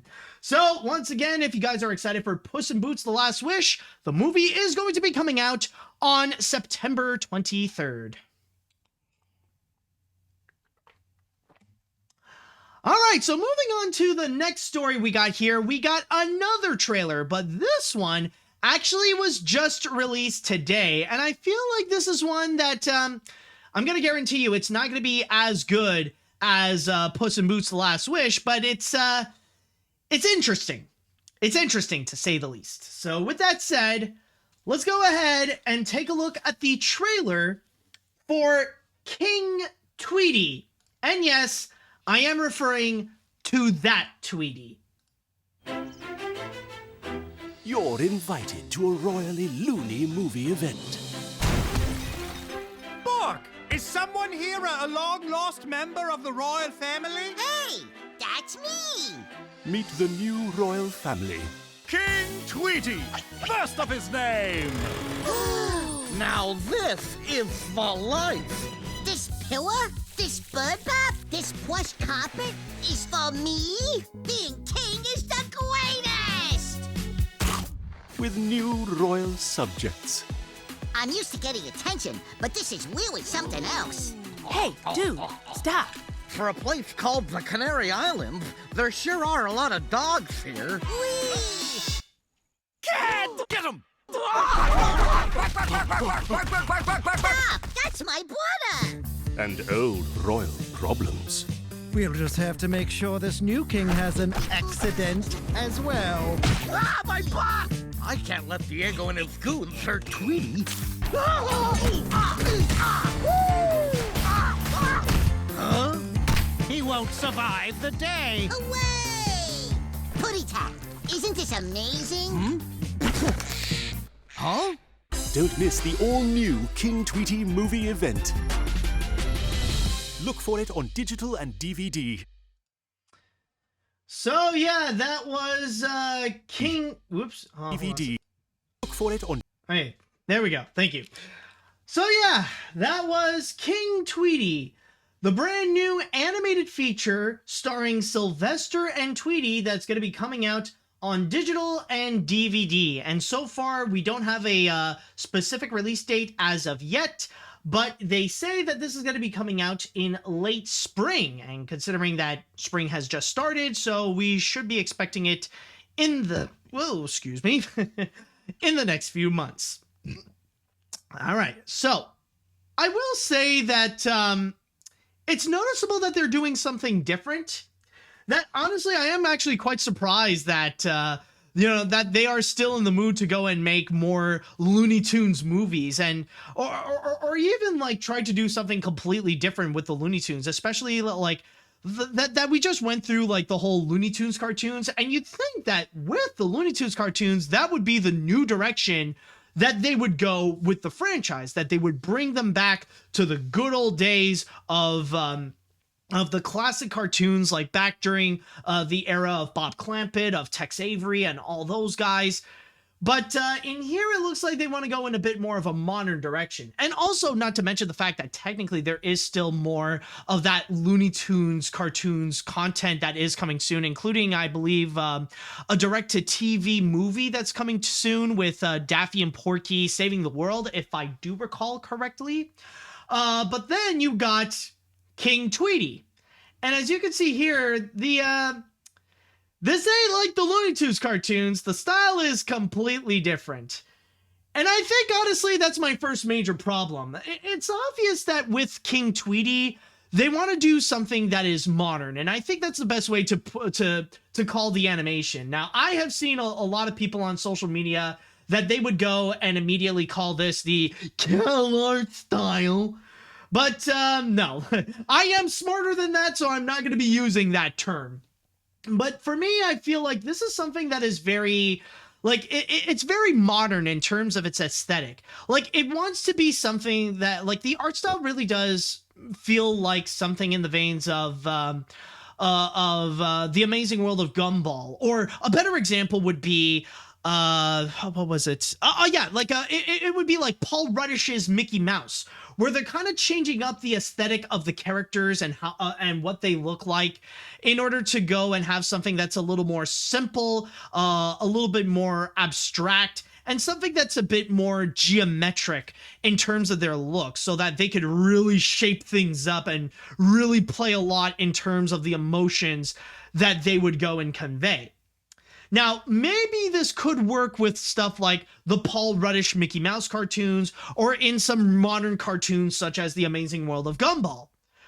But with the Looney Tunes, however, especially with stuff like King Tweety, it just doesn't work. It doesn't feel like, it doesn't feel right. It feels very out of place for the kind of style that we usually know with Sylvester and Tweety. Like one example that I was really put off about, it was this shot over here. Like we see like this, like kind of making a bit of a Poggers face with Sylvester and Tweety and having like these weird exaggerated faces and like having like their hands be small and stuff like that. You know, trying to make like these funny anime style reactions. But this, you know, like maybe this can work in another cartoon, but in the context of the Looney Tunes, this doesn't feel right. This doesn't feel like the Looney Tunes. This doesn't feel like it works out. And like, I would give it a pass if they want to do something that is completely different. If it's something like Jellystone, for example, where they completely disregard the original source material in order to do its own thing, like that, I completely understand. And it does work well on its own. But so far with this trailer, it feels hard to completely separate this movie in particular with the Looney Tunes that we know with Sylvester and Tweety, because in here, it just, you know, it feels like the kind of comedy that, you know, it just doesn't really work. Or at least in terms of the execution, they want to do it in the modern style, but it doesn't feel very Looney Tunes, especially when the characters, they do feel the same. Like, it is trying to sell us on the fact that this is still kind of the same Sylvester and kind of the same Tweety. Like, the only big difference is their relationship, especially when there is like one scene in particular where Tweety said something that really did shock the chat wall from what I saw. Stop! That's my brother! Your brother? Like, honestly, this is a first time for me. Like, honestly, as a kid, I used to watch a lot of Looney Tunes cartoons. And I actually used to watch a lot of, like, Sylvester and Tweety content. Like, as a kid, I actually did watch stuff like Sylvester and Tweety Mysteries. Or I used to watch, one movie I used to watch a lot was Tweety's High Flying Adventure. This is news to me, where Tweety would unironically refer to Sylvester as his brother. That, I feel like, is something a bit messed up. Like, okay, like, I'm not saying that the relationship itself would not work. I could actually see it do well where you would have Sylvester actually play a big brother role. And that's one thing that I will say actually does work out and that I do find to be a bit enjoyable is the scenes where Sylvester gets really screwed over in order to defend Tweety. Like, stuff like this. As well. Ah, my butt! I can't let Diego and his goons hurt Tweety. Huh? He won't survive. Okay, I will admit the way that Sylvester gets mangled up, like, that was, you know, that's actually funny. Like, this shot, like, okay, this shot here, that actually works, and that does feel a little bit like the Looney Tunes, for example. That, I could see that working. But the rest, though, like, with the animation, it really doesn't. And like I said, in terms of, like, the relationship between Sylvester and Tweety, yeah, you can actually make a narrative where it does work out, where Sylvester is more of a big brother to Tweety. But in here, it doesn't work, mainly because of the execution and just the tone of it, where it feels more like it's trying to copy the modern aesthetic of cartoons instead of, like, being true to the Looney Tunes. I think that's the best way to describe my problem with it, is that it doesn't have the spirit of the Looney Tunes. It doesn't feel like something that would feel in line with what we have gotten before with stuff such as, with like the previous Looney Tunes cartoons or stuff like that. Or even like, it doesn't feel in line with what we have recently gotten with the modern Looney Tunes cartoons. Like in here, it feels like it sacrifices that Looney Tunes spirit in order to be this, to be this modern Cartoon Network style show, not show, but to be this Cartoon Network style animation, in order to have like the reactions and in order to have like this hyper stylized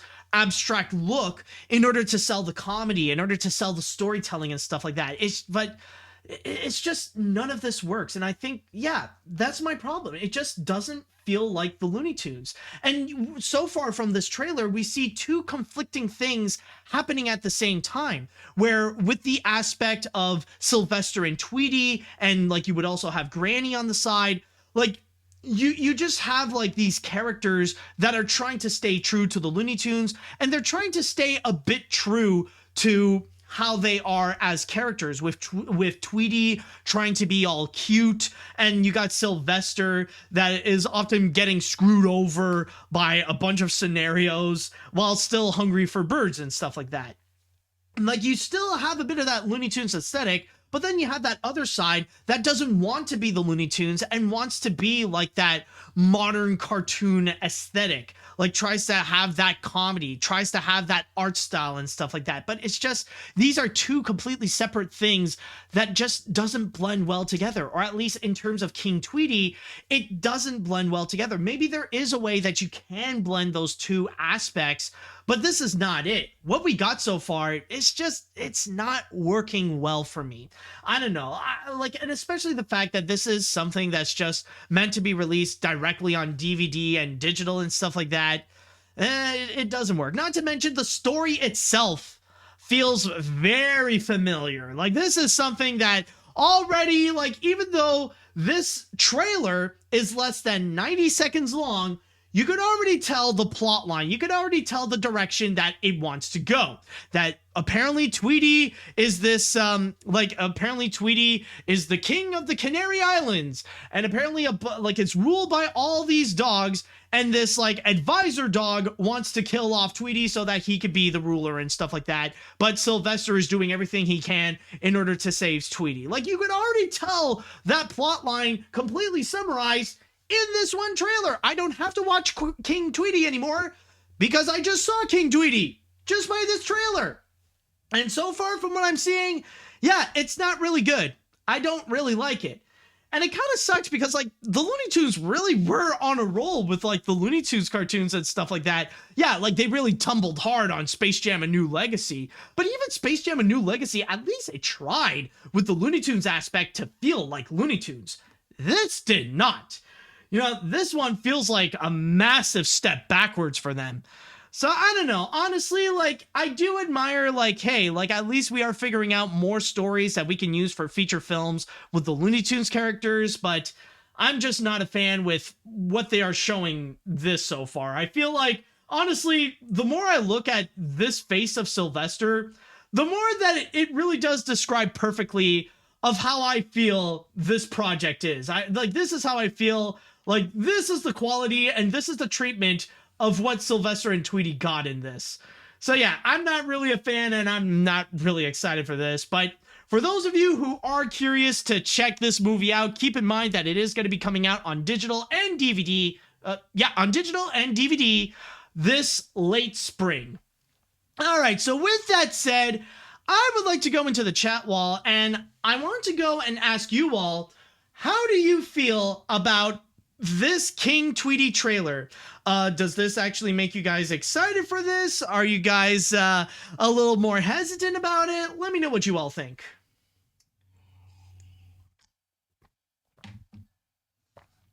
Let's see what we got here. What do I even say to that? Granted, I like the art style fine, but let's be real. This is just the plot of Garfield 2 without the doppelganger or the drunk British guy screaming bloody murder every time every time someone says lasagna. The animation itself doesn't do any favors since I feel like the slapstick is pretty much lacking, so I won't be checking this out. I'll be sticking to the other Tweety cartoons and don't fall under the censored 11. Thank you very much.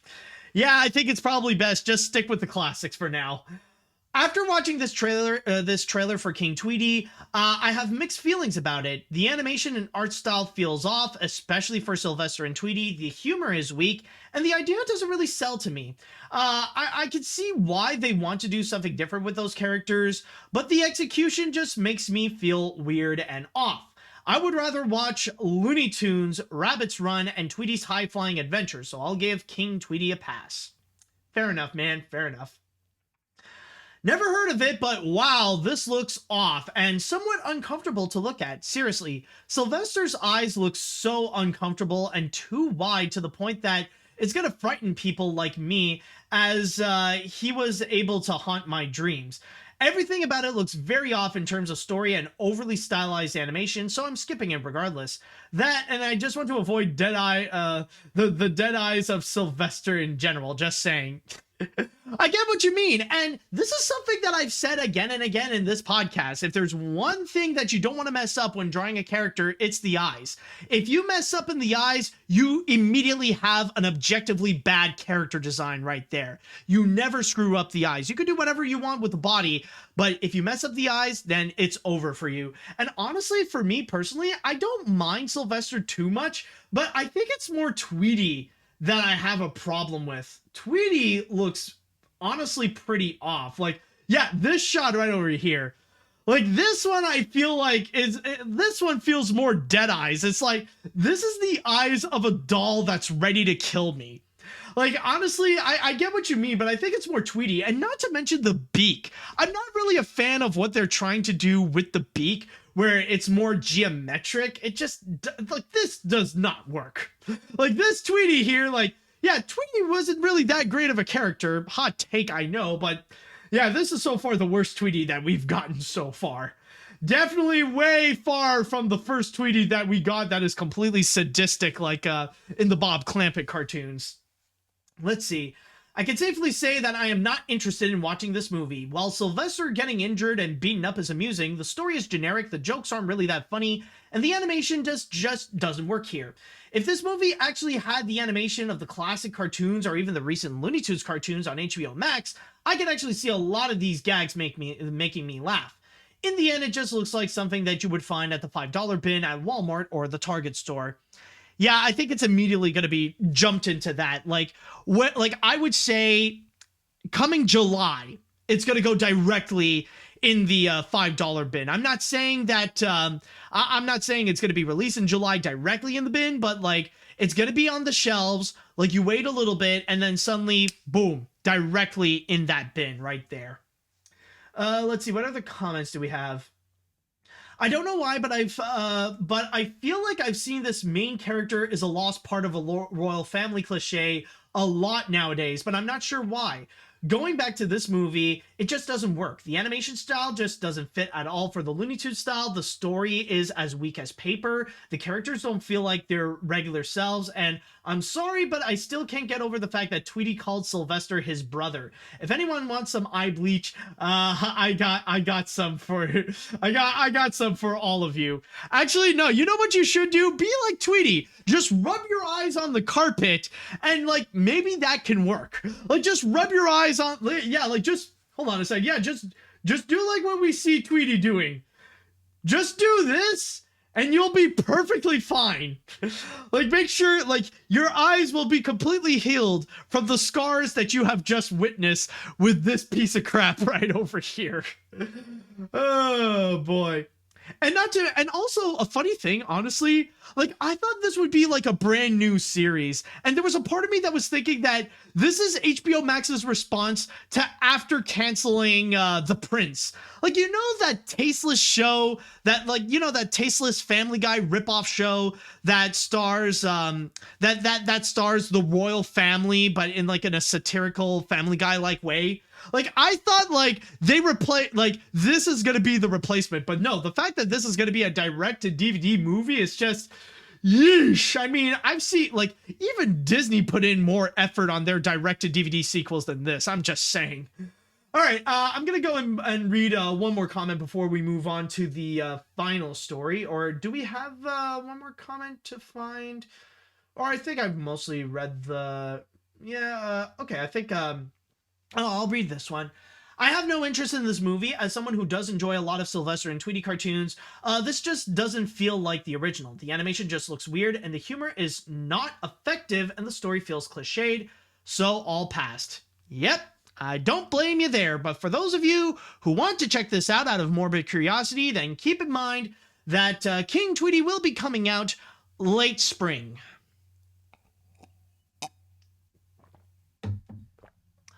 All right, this is it, folks.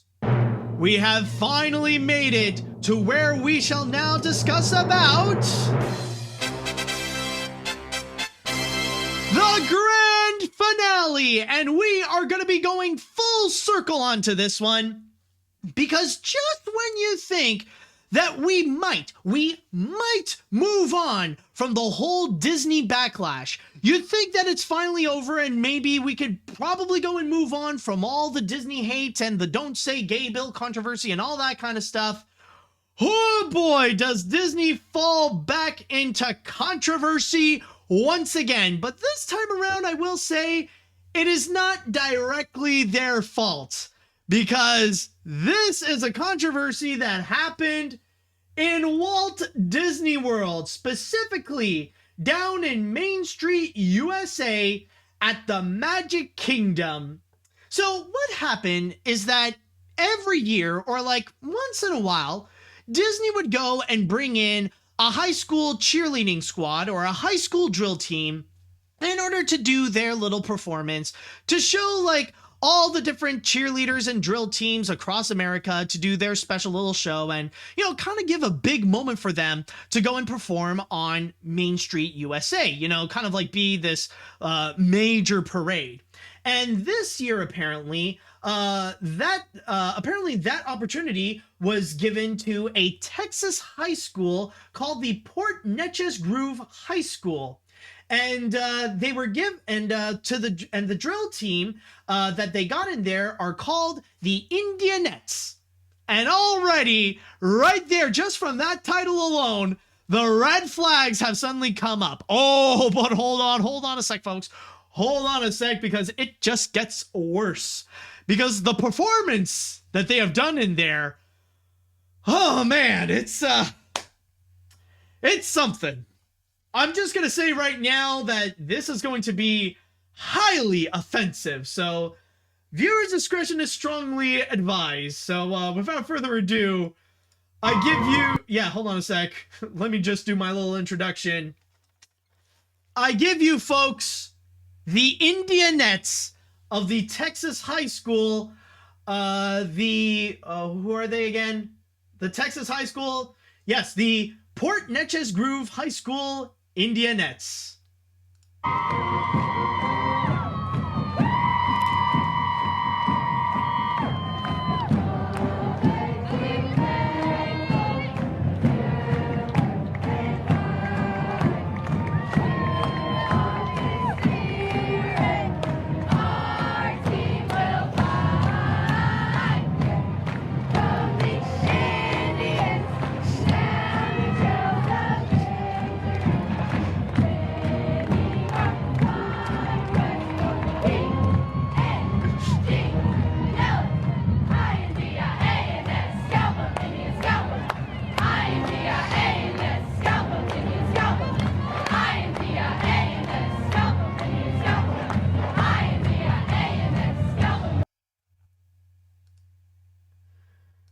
So you heard that right, folks. Your ears do not deceive you. So not only do we get the full stereotypical indigenous package, complete with calling indigenous people Indians, you got a whole bunch of white girls dressed up in Pocahontas ripoff costumes. You got them marching along, doing the whole powwow bit. Like, you see their hand gestures going, la, la, la, la, la, like doing that thing. And of course, their chant has to include, "Scalp them Indians." Literally parading around Main Street, USA, literally saying, "Scalp them Indians." And not to mention even the soundtrack itself, like even having that same stereotypical beat, like with the drum, like, dum, dum, dum, boom, boom, boom, boom, boom. Oh boy, like it pretty much, like you got the entire set right over here. Like everything packaged, batteries included on this entire thing. So yeah, as you could probably imagine, the fact that this was widely shown on the internet and shared around social media, of course, as you could probably imagine, people got pissed. And this really sounded the alarms for Disney, where they had to go and immediately put out a message in which representatives at Disney World stated The live performance, yes, it's right over here. The live, by the way, I am reading from my source here on the Daily Mail, as it states, the live performance in our park did not reflect our core values, and we regret it took place. It was not consistent with the audition tape the school provided, and we have immediately put measures in place so that this is not repeated. So, yeah, basically, Disney was pretty much trying to say that this was not the performance that they did on their audition. Like, apparently they came in and did something completely different. However, there are a few things that Disney was a bit aware that they should have sounded the alarms that there was the red flag. Number one, their costume. Number two, the fact that they're called the Indianettes. Oh, and also, when they came in, I just want to mention that what you see here, this is not the full costume. There is one thing that is missing that Disney actually told them before performing at Main Street USA to go and take off. Because believe it or not, the full costume also included war bonnets. Like, when people dress up as indigenous people, like usually there would be those war bonnets, which is like a big hat that's almost like a crown, but like the thing that surrounds the crown are like major feathers. Yeah, that war bonnet. And you actually do see this picture right over here. Yeah, this is apparently the full costume. And and on top of that, they did mention that they did mention that, yes, apparently an indigenous person is considered to be the mascot. And oh, by the way, we do actually have a response here coming from the coming from the school itself, where it states, like, their reasoning is that the school's website asserts that the Indianettes drill team, which currently has 54 members, and by the way, and they say that apparently 50 of them are, like, they actually did perform that racist chant at Walt Disney World, according to the site, has been a tradition for more than 50 years. Pictured is an updated image of the previous Indianettes drill team donning headdresses. The current team reportedly tried to wear the headdresses for Tuesday's performance, but were asked to remove by the staff. And from there, of course, there was a lot of backlash for both the high school and from Disney that they even hosted this. Now, one thing that I just have to say right now, you would think that at this moment, right over here, that with this thing, Disney would have learned their lesson after that infamously cringy scene from Peter Pan. You know exactly which one I'm talking about. The one with all the Injuns and the ones that they would all sing, "What Makes the Red Man Red?" In fact, that thing has been so infamously racist, so infamously cringy. Like, to this day, some people are even debating if it is, like, the most racist thing that Disney has done, like, right up there with Song of the South and stuff like that. But with this one right over here, like, it is undeniably racist with Peter Pan, even to the point, like, you want to know how racist it is? The 9 old men, the people who have animated that scene several years later, like in the 70s or in the 80s, when they look back at What Makes the Red Man Red, when they look back at that scene in particular, they actually stated, yeah, we messed up on that. That was actually pretty cringe. They didn't literally say that, but they did say something along the lines of that. And if a bunch of old white men can look back at their past actions in the 70s or 80s and consider that to be racist and cringe, then you can be guaranteed for sure that that scene was racist and cringe, and especially their portrayal of indigenous people.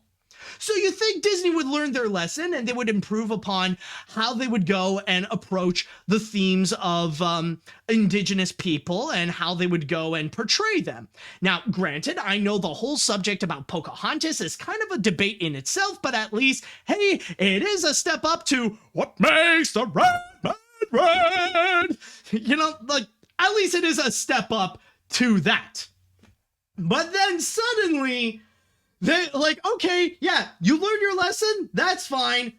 But then, what happened at Disney World?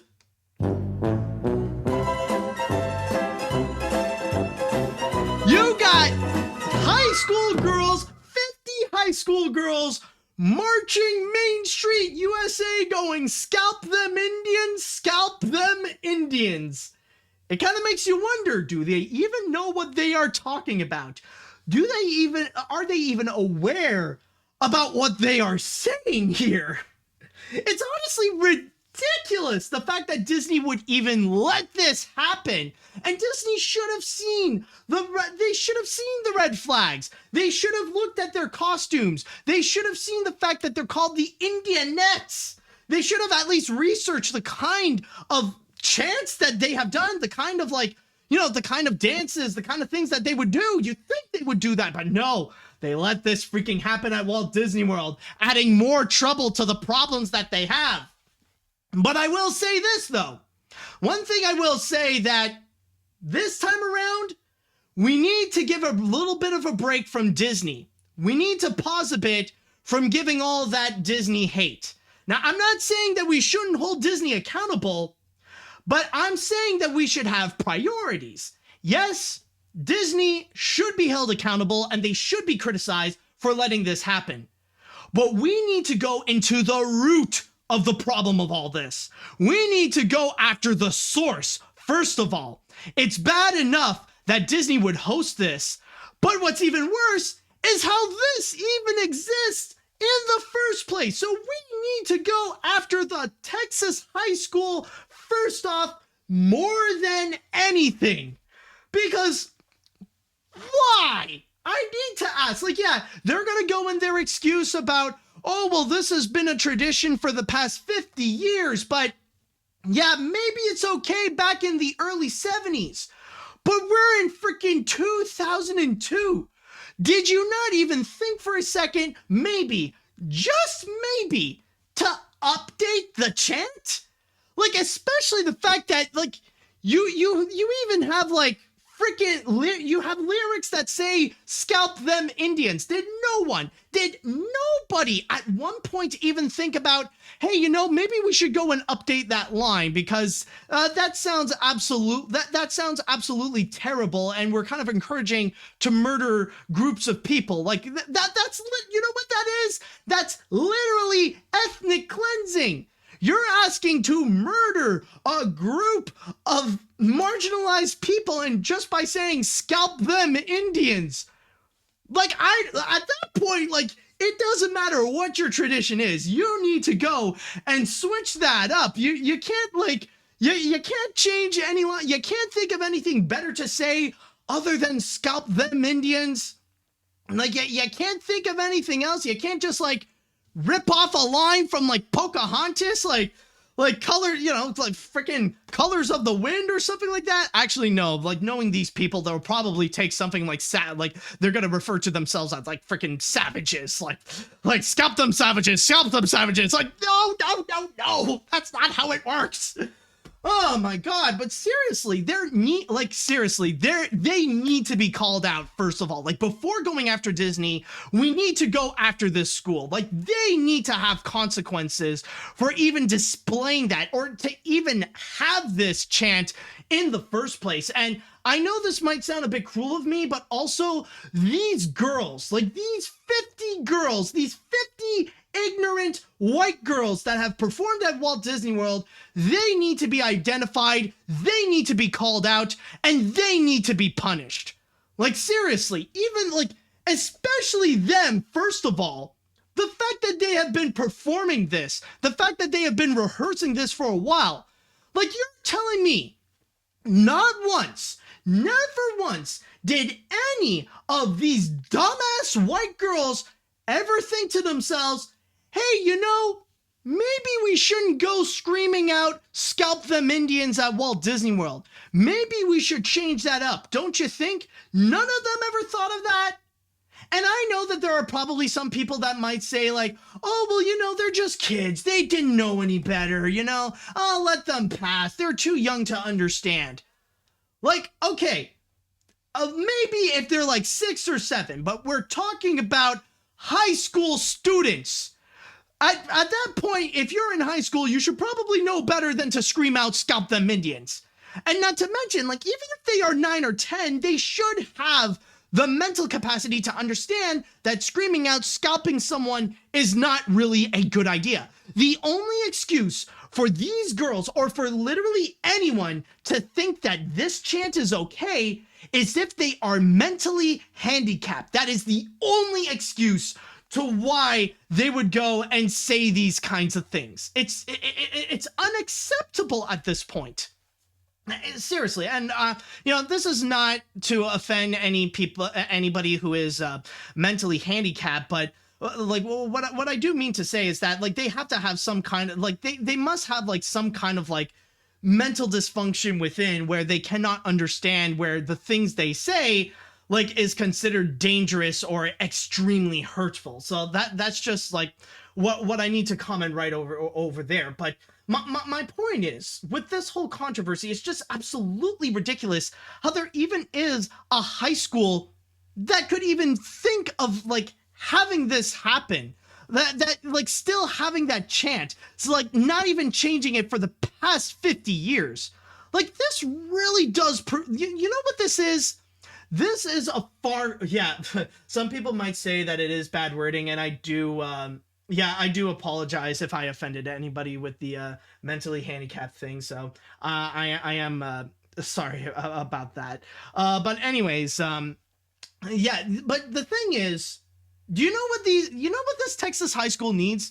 This is honestly a very prominent example as to why they desperately need critical race theory. Honestly, they need at least something to understand about why the words that they are saying is considered hurtful, why it is extremely offensive, and why it's literally ethnic cleansing because you're chanting about the death of a group of marginalized people. This ain't okay. This is not okay. You might as well be marching on Main Street USA screaming white power, white power, white power.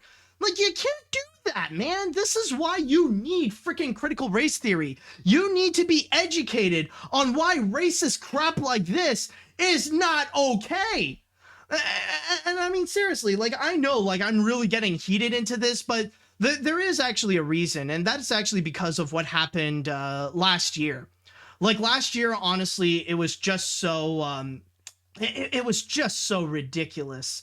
And it was one of the first times where I actually felt ashamed as a Canadian, because I actually learned that in my country, we actually had a legit history of genocide, where we actually murdered hundreds, if not thousands, of Indigenous kids across Canada, because those are the ones who failed to be assimilated. That these children would be forced to be sent to schools where they have to learn the white Canadian ways, and if they don't comply, well, they end up getting tortured or they end up dead.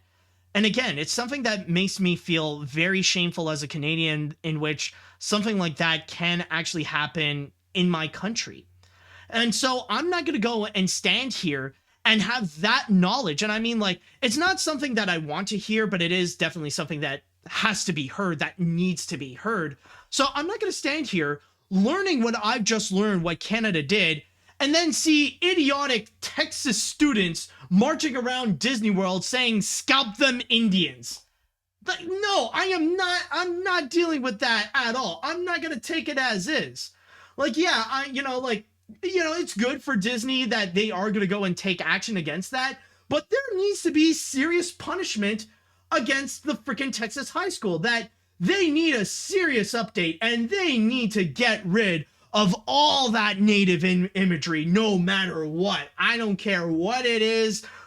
As long as they replace it with something that is at least not racist, then okay, fine. Then maybe we can give it a pass. But just get rid of all the freaking native stuff. Get rid of the freaking Indian bull crap.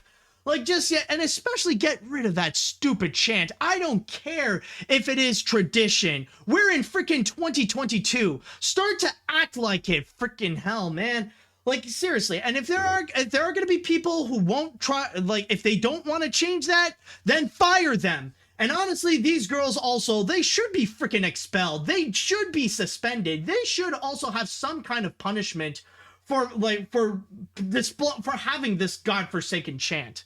Seriously, this is unacceptable no matter what. Because again, this really is a massive portrayal of American white ignorance. That only in America would they think that this is absolutely okay. Like, this is a perfect portrayal of the problem with the United States right now, where the setting seems to be perfect with Walt Disney World in Main Street, USA, where you got a bunch of white girls, where you got about 50 white girls wearing stereotypical indigenous clothing, singing about scalp them Indians. That really you know what it is? Like, this is the new This Is America, man. You might as well play that. You might as well play that song, like, this is America. What? This is America. What? This is America. That's what it feels like, man. This is exactly the problem that we got with America right now. Sweet hell, man. This is ridiculous. Frickin' scalp them Indians. Frickin' scalp your privileges, more like it. Holy hell, man. I just needed to let that out. Again, like, yes, Disney should be held accountable, but first off, we need to take care of this Texas high school before we get to Disney. I'm just saying. All right, so with that said, I would like to go into the chat wall, and I want to ask you all, how do you feel about this freaking racist chant from the Port Neches Grooves High School? Let me know what you all think on this crap. I know I just let out a gasket for that. And again, I do apologize for that mentally handicapped comment. Like that, I might have gone a little bit too far with that. So I don't mean to offend anyone with it, but these girls are just absolutely stupid, and they deserve to, like, whatever you call it, get canceled, have their lives be ruined. They deserve that kind of punishment, honestly. Let's see. Just when you thought LGBTQ people were getting the worst treatment by Disney, they just had to unintentionally insult indigenous people within the same period of time. Even if Bob Chapek wasn't directly responsible for this, everything Disney has done in March 2022 makes Michael Eisner and Jeffrey Katzenberg look like two Jesus disciples. I used to live in that area and don't look back on those days fondly. Let's chalk this up as a reason number 4,892 why Texas sucks. Yeah, I don't blame you there, and yeah, you did good leaving that area. And I just gotta say, like, when it comes to Disney, there's a part of me that honestly feels like with with what's been happening with Disney all throughout March, rather it be the Don't Say Gay bill controversy or even with this, Disney has been having the worst luck to the point where there is a part of me that kind of feels sorry for Disney. I mean, like, this is almost to the point where it's getting comical, the amount of bad luck that they have been getting left and right.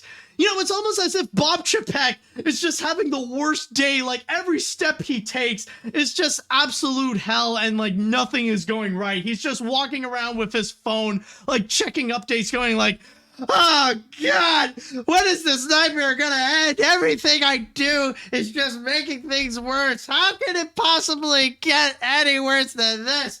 Oh God, what is happening at Walt Disney World now? Why are these girls singing Scalp Them Indians? How can they be this stupid? Oh my God, why do we need to add these problems into this? I can't take this crap anymore. Oh God, now the Snow White set is on fire! How can this keep on happening? Why do we need more of these troubles? I just can't handle it. Why can't I have it just one at a time? Why is this all happening to me? Oh God! Now everyone knows Bob Iger hates me! Oh God, Lord! Why does God hate me today? Why does God hate me this month? I feel like that's what's currently going on with Bob Chapek. Like, he's learning that it is not easy being the Disney CEO, that's for sure. Let's see what else we got here. Another Disney-related controversial story that is not Disney's fault this time. All right. Still hearing this dated song from Peter Pan while seeing the high school cheerleader racist costume makes me want to turn off my computer and stay away from social media for a while. Knowing that the girls come from Texas, and as we know about Texas with what's going on right now, They bring out a bunch of stupidity that makes the SpongeBob meme from the Texas episode hold up well. This is unacceptable. Oh, absolutely. And I would even say that this is even worse than what they did in Peter Pan. Like, this is so much worse, because say what you will about that Peter Pan scene, at least they showed indigenous people as good guys. They do show them as friends of Peter Pan, as people that we can trust. Whereas this, on the other hand, they're just a lot more direct to say, scalp them Indians. And there ain't no indigenous people that are performing either. These are all white girls just parading around saying, scalp them Indians. Oh, boy. Let's see. If Disney was in hot water before, this just made the water boil. While Disney does have some faults in this for allowing this one is fault for this whole thing. This one in fault for this whole thing is the obvious Port Neches Groove High School, which I might point out has a war bonnet as their freaking logo. It's no wonder that people believe that in the Texas are stupid stereotype when something like this happened. What this high school needs right now is a massive rebranding like the Washington Commanders. Oh yeah, they need a total change up. They need a new, like, it's at the point where they almost need a brand new high school. That's the thing. Just change up the whole high school so that it is unrecognizable, because it's at the point where the identity of the Port Neches Grooves High School, yeah, it's something that people don't want to admit, and they need to update that thing up, even change, it's kind of like a situation where, like, you got to change your name and move town. Like, it really is at that point. Let's see what else we got. Seriously, what happened at Disney World is so cringy and racist. I cannot believe that the Texas high school has had that tradition for 50 freaking years. The drill team were literally chanting unethical words that were definitely not okay in today's society. They seriously need to be ashamed and punished for this mess, and Disney should be held accountable. Please get a freaking update. For the love of Pete, this is very despicable and unacceptable. Yeah, and we got one more comment before we go. I'll just read one more. There we go. Yeah, this is completely effed up. I honestly want to blame this stupid event on the parents and the Texas high school. This makes me believe more on the issues of both the Texas government and their lack of intelligence they really have. Thank God we didn't have that at Disneyland. No worries with what you said. No worries with what you said, Matt. The real disabled people I'm looking at are the racist people like these girls right there, and I'm autistic. This makes me feel ashamed, too, for being a part of the makes me ashamed to be a part of this country. Yeah, I don't blame you guys right there. So with that said and done, I think that should do it for this episode of AniMat's Crazy Cartoon Cast. What a wild ride have we been in this. And by the way, hopefully next week, well, actually next week, we are going to do something that is completely different. In fact, tune in next week for we are going to have a very special episode that is going to be completely dedicated to the Academy Awards, in which we are going to talk about the big winners, including for Best Animated Feature and for Best Animated Short, as well as talking about the show itself, in which we're going to do a full review of how the show is. So if you guys really want to get involved, then keep in mind, watch the Academy Awards. That's going to happen on March 27th, and on the day afterwards, we are going to go and talk about it live over here. So with that said and done, I would like to say thank you so much for watching. Thank you so much for listening. And until next time, see you later, dudes.